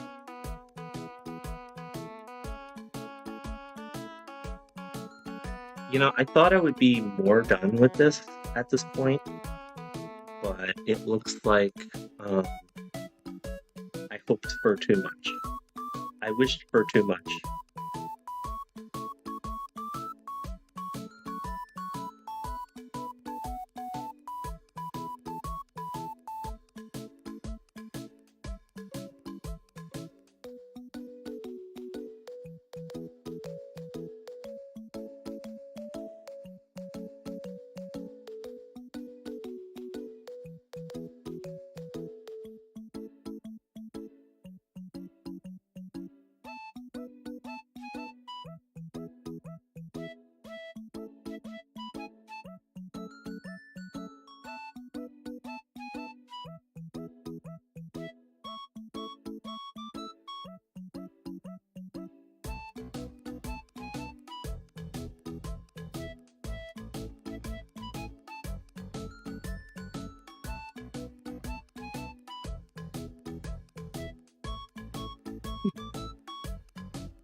Yeah, I'm gonna have to do something with this. Like I gotta like mess around with the portions a little bit. So I think this is supposed to be a, like a leaf or something like that. you know, there's some aspects about this character that is still like quite a mystery to me. Even though I have the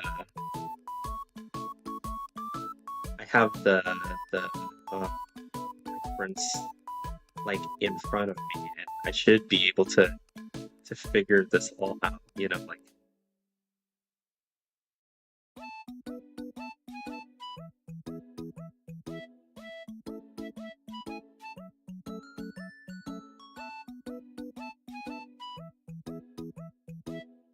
Okay, let me. Well, actually, you know, yeah, let's leave it like that, and then.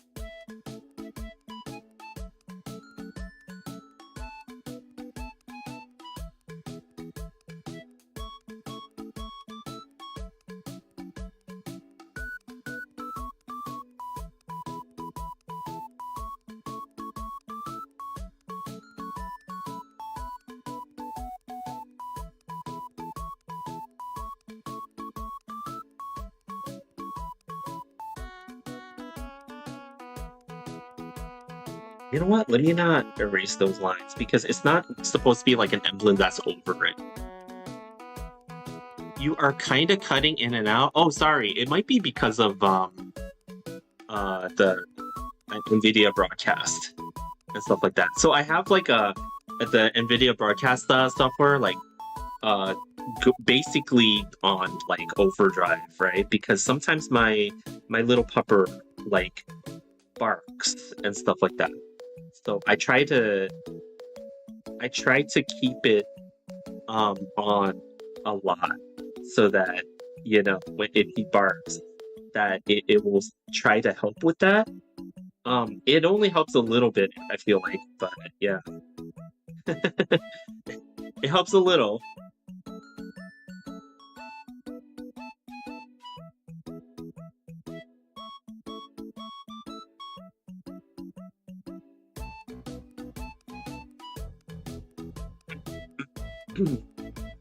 Plus, I don't think it helps that I am a little bit sick. I think because I have this cough and stuff like that, right? So it's like, you know, it's probably about time I go and take my cough medicine and stuff. So I don't think that part helps either.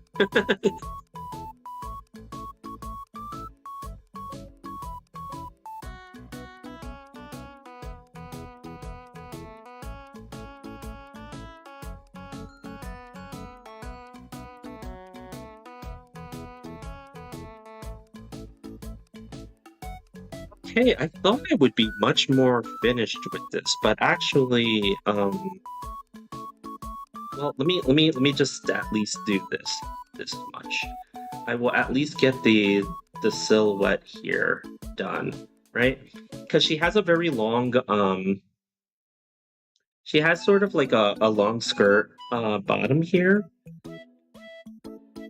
sort of like an apron that goes over the bottom here and stuff like that. So I should at least be able to get that much done, and then it's just about doing the arms and small details on the outfit. But now, whether or not I will be able to finish coloring this, I'm probably gonna work tonight on this to get it colored in. Because I'm not gonna try to color it the way that I usually color things, right? Where I get a lot of detail on it. Because ultimately, you know, again, this is like a piece that's meant largely to be like in a small format, right? So I don't have to actually do a lot of detailed coloring to it. So you always think of these things in like the format that they're gonna appear in, right?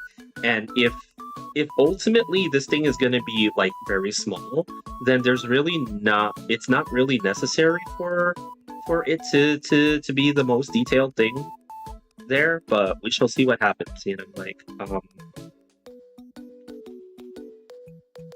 I don't think it necessarily needs to be the most detailed coloring.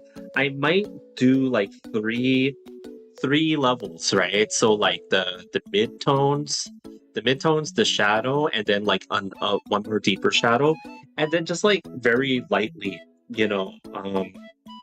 indicate where the lighter areas are with a very light highlight of some sort. Yeah, like you always like want to approach certain things based on what format it's gonna appear in and stuff like that, right? Like, so that's the little bit of graphic design knowledge that I have because I in another life I was a graphic designer. One that didn't very last long in the industry, unfortunately, because nobody told me that Flash was gonna die as soon as I graduated. But hey, that's okay, It's the sad story of Bard trying to be a graphic designer, learns the one piece of software that dies like a year later. I mean, it made a lot of cool things on that site, that Newgrounds site. Like, how was I supposed to know nobody cared about it? I was all in on Flash, guys. Like, I learned ActionScript 3 and stuff like that. I was ready. I'm sure you can adapt. No, I ended up not going into graphic design through that because like I could have, but I do realize like a big thing about graphic design, and I will tell you guys like a big thing about graphic design in general, right, is that it's a lot like art in that you want to have a love for it, right? And actually, like, graphic design is not just the same as being an illustrator, right? Like, I will tell you guys right now, if you don't have a specific calling for graphic design, then you might not actually be that great at it.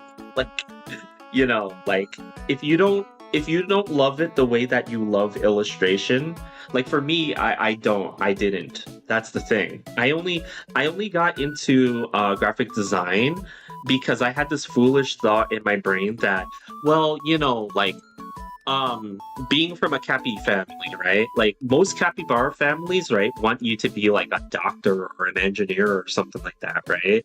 Like they want you to be like in one of those high-paying, well-respected fields and stuff like that, right? Like they're not thinking that, artist. They're not thinking that you're gonna do that, right? So I tried to be like, well, I kind of like computer stuff, and I also think to myself that like that's what graphic designers are, right? Like they're like artists, but they do computer stuff. So clearly, this is the way that I should go, and I should I should do well here because it's like I can leverage the two things about myself that is awesome, like that I feel like is awesome. The part of myself that I like art, and the part of myself that like computer stuff, right? That's the logic that I was rolling with here, okay? And so I went to college for graphic design, and it didn't work out the way that I thought it was gonna be. I learned how to use Flash because my interest in the design aspect of things was like not really that much.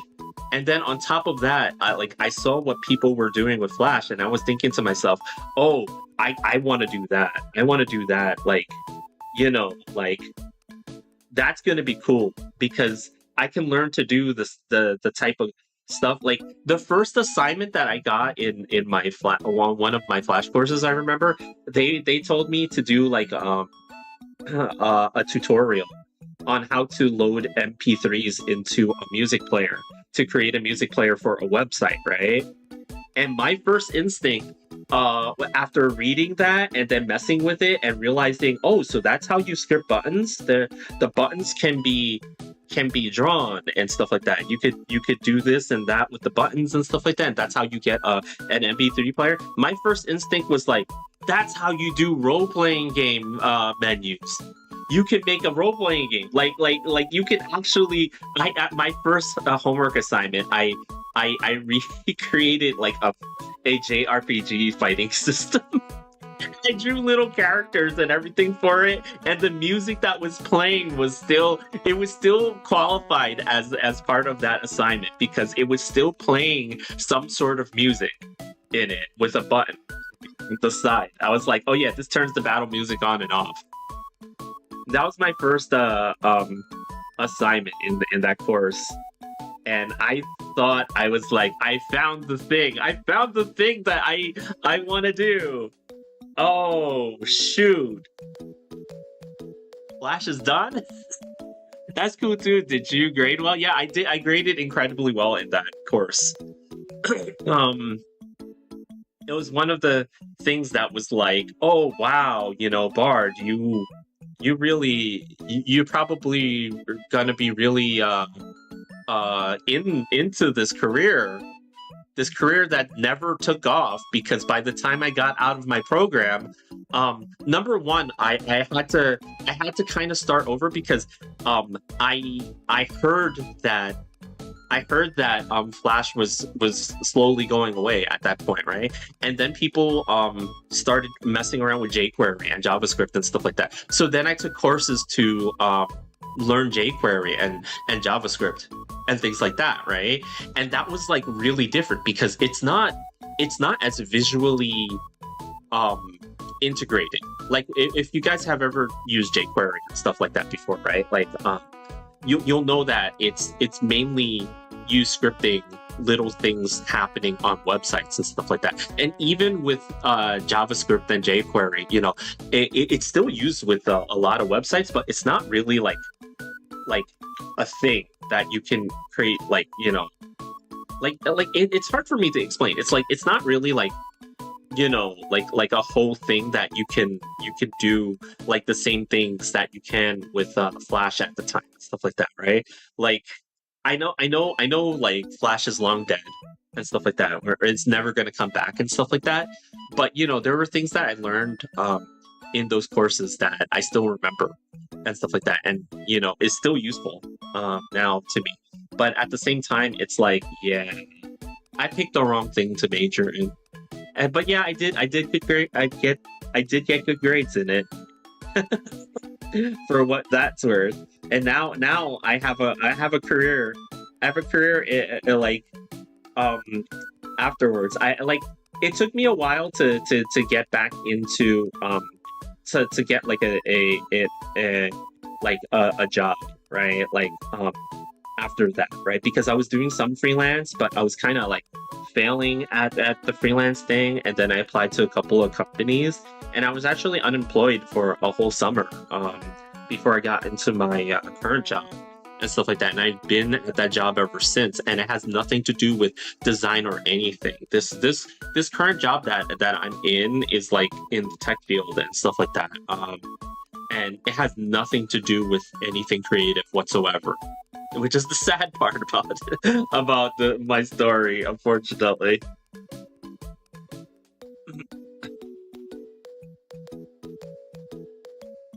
But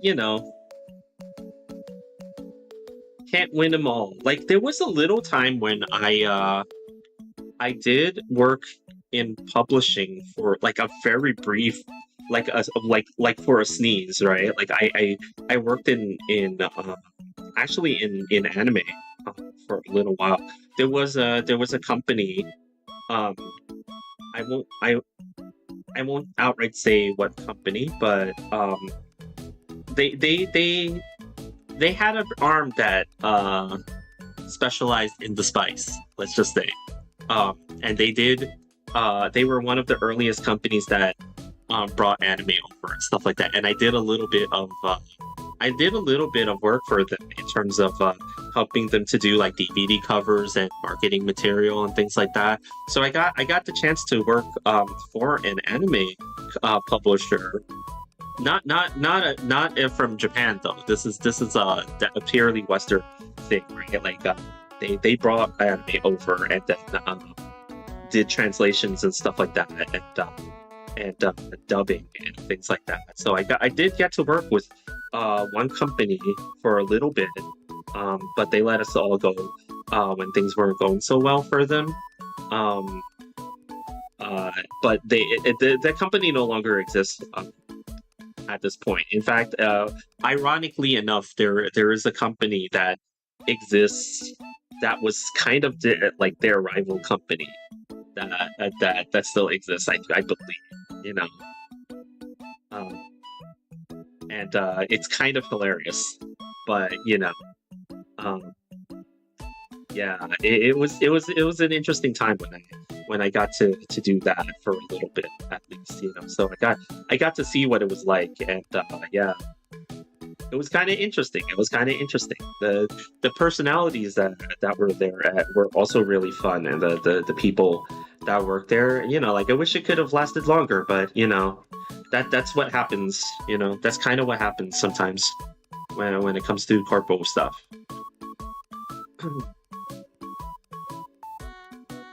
Yeah, yeah, it was fun. You know, like that's why sometimes when I refer when like Mooney will mention like like oh we had McDonald's or something like that. Sometimes I will say something like I threw down with the clown. I actually got that from the people that I worked at that place. For they were that's what they called going on a run to McDonald's. They were fun. They they were definitely fun, and you know um the experience was still very good, um, despite the way it ended.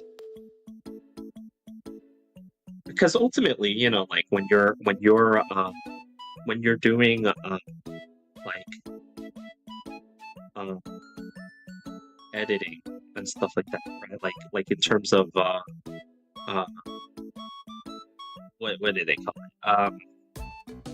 At the time, like ultimately, like you're kind of expendable in a lot of ways in those companies. Like when you're not, you know, like when you're not one of the people who make decisions and stuff like that, and you know, like especially when it comes to publishing, right? Like publishing is a very hard field to still be in. You know, like in the modern day. So it's like, you know, it's tough. It's tough to be in that seat, right?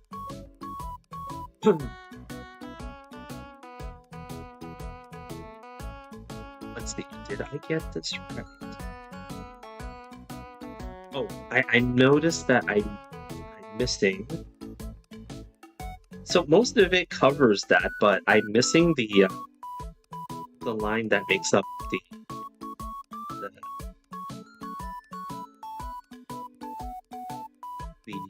collarbones. Right?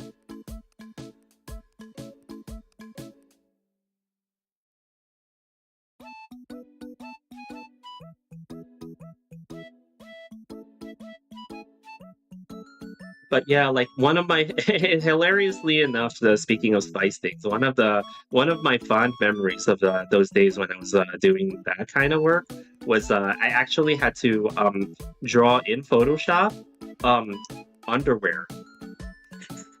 So we had some DVDs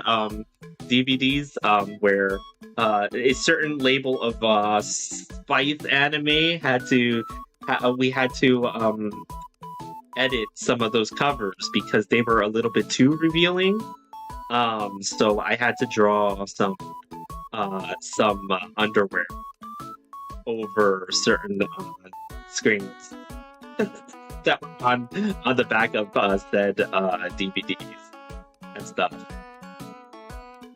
There were many jokes about the nurses of the night shift. That's all I'm gonna say. That's all I'm gonna say. If you know, you know. But you know, yeah. That was actually like a thing that I had to do while I was there. You know, again, you know, hilarious, and you know, interesting work in a lot of ways.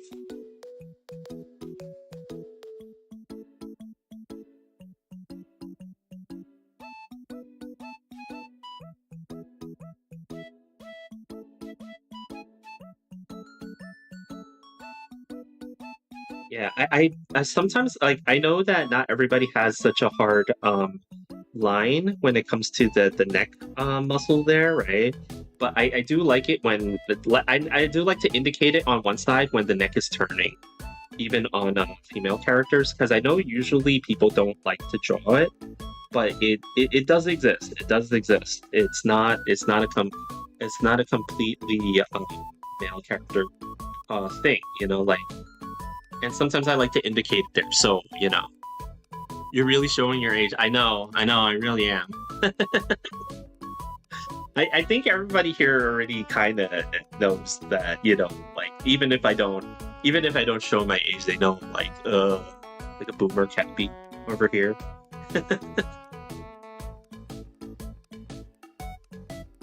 Okay, this is about as far as I can go with the line art on this this particular image today, right now.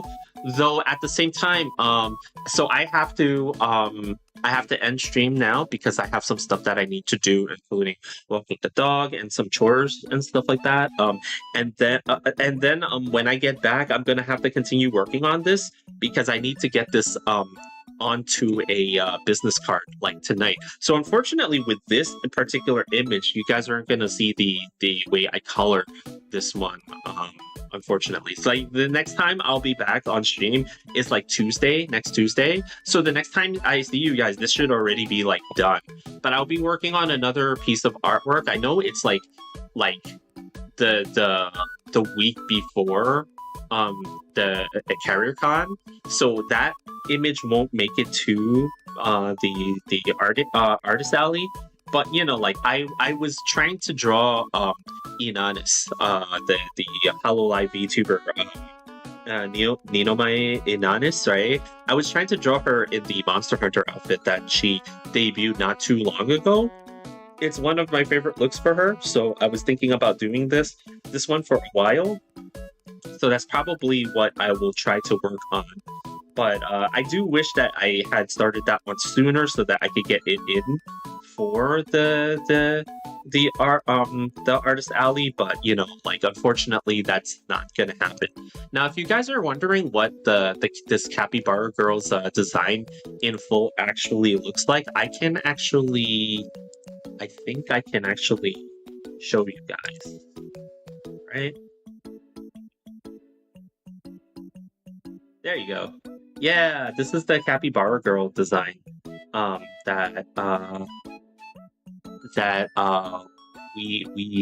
we have adopted from Tsushima Twitter and stuff like that. I believe that's their name. And yeah, like you know, this is the design that I've been doing. I've been drawing the underside, and most of the jacket is actually transparent if you kind of like look over here. So I actually don't need to do too much of the jacket. It's just the black lines and stuff like that will make up most of the jacket and you know the rest of the armor. But you know, like this is what I was looking at for this artwork, and I'm just redrawing her in a style that's more me and stuff like that. Yeah, it's a very cute design. And again, you know, like you guys might be wondering, like as an artist, why didn't I just draw my own design for this, right? I know that when we saw this design, it was incredibly cute, and the artists themselves were actually selling the usage rights for this one as a VTuber model and stuff like that, right?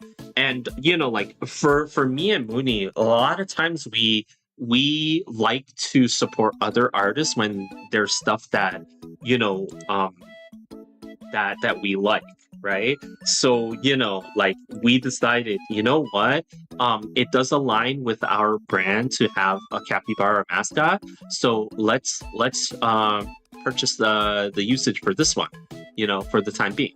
So yeah, you know, like we decided, well, why not, right? And this is actually the first time I'm drawing this character. Surprisingly enough, this is the first time I'm actually drawing this character, so it's kind of hilarious. Like I've had this character available for art and stuff like that for the longest time, and you know, this is the first time that I'm actually doing this. like, but you know, like I have a bad habit of drawing my original creations, much less somebody like you know another creation that we have that's not quite my original creation. So you know, like I've already got like a really bad you know uh, like now doing my own characters to begin with, right? So, but you know, like I think it's coming out pretty good. Next time I'll be back is around the same time, like 6-ish p.m. Eastern time. Like United States time, I should say, Eastern time for the United States. That's around the time that I stream. It's Tuesday, Wednesdays, and Thursdays. So next time I'll be back is a Tuesday, and I'll continue arting. You know, like that's all I do now. I don't game anymore. I just art. But I think that it's paid off for me to continue to art and not do too many other things. You know, like. It's really working out for me. So like, hope you guys enjoyed this, and yeah, I hope you guys have a great weekend. And by the end of next week, we'll be over in Alameda in California. We're going to take a flight over there, and we are going to be attending CarrierCon. It's going to be pretty fun that weekend, and then I might have video or stories to come back from that, depending on what happens there, because I will definitely be videotaping. Holy crap! I'm going to be recording on my freaking GoPro.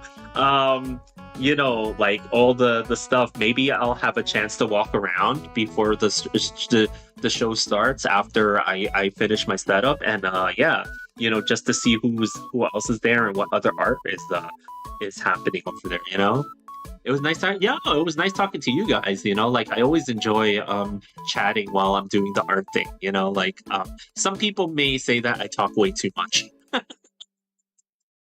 But that's okay. But yeah, I'll see you guys next time. And yeah. Again, we'll be back next time. Oh yeah, and here, let me before I forget, I gotta advertise. Here is our VGen. Here's our VGen.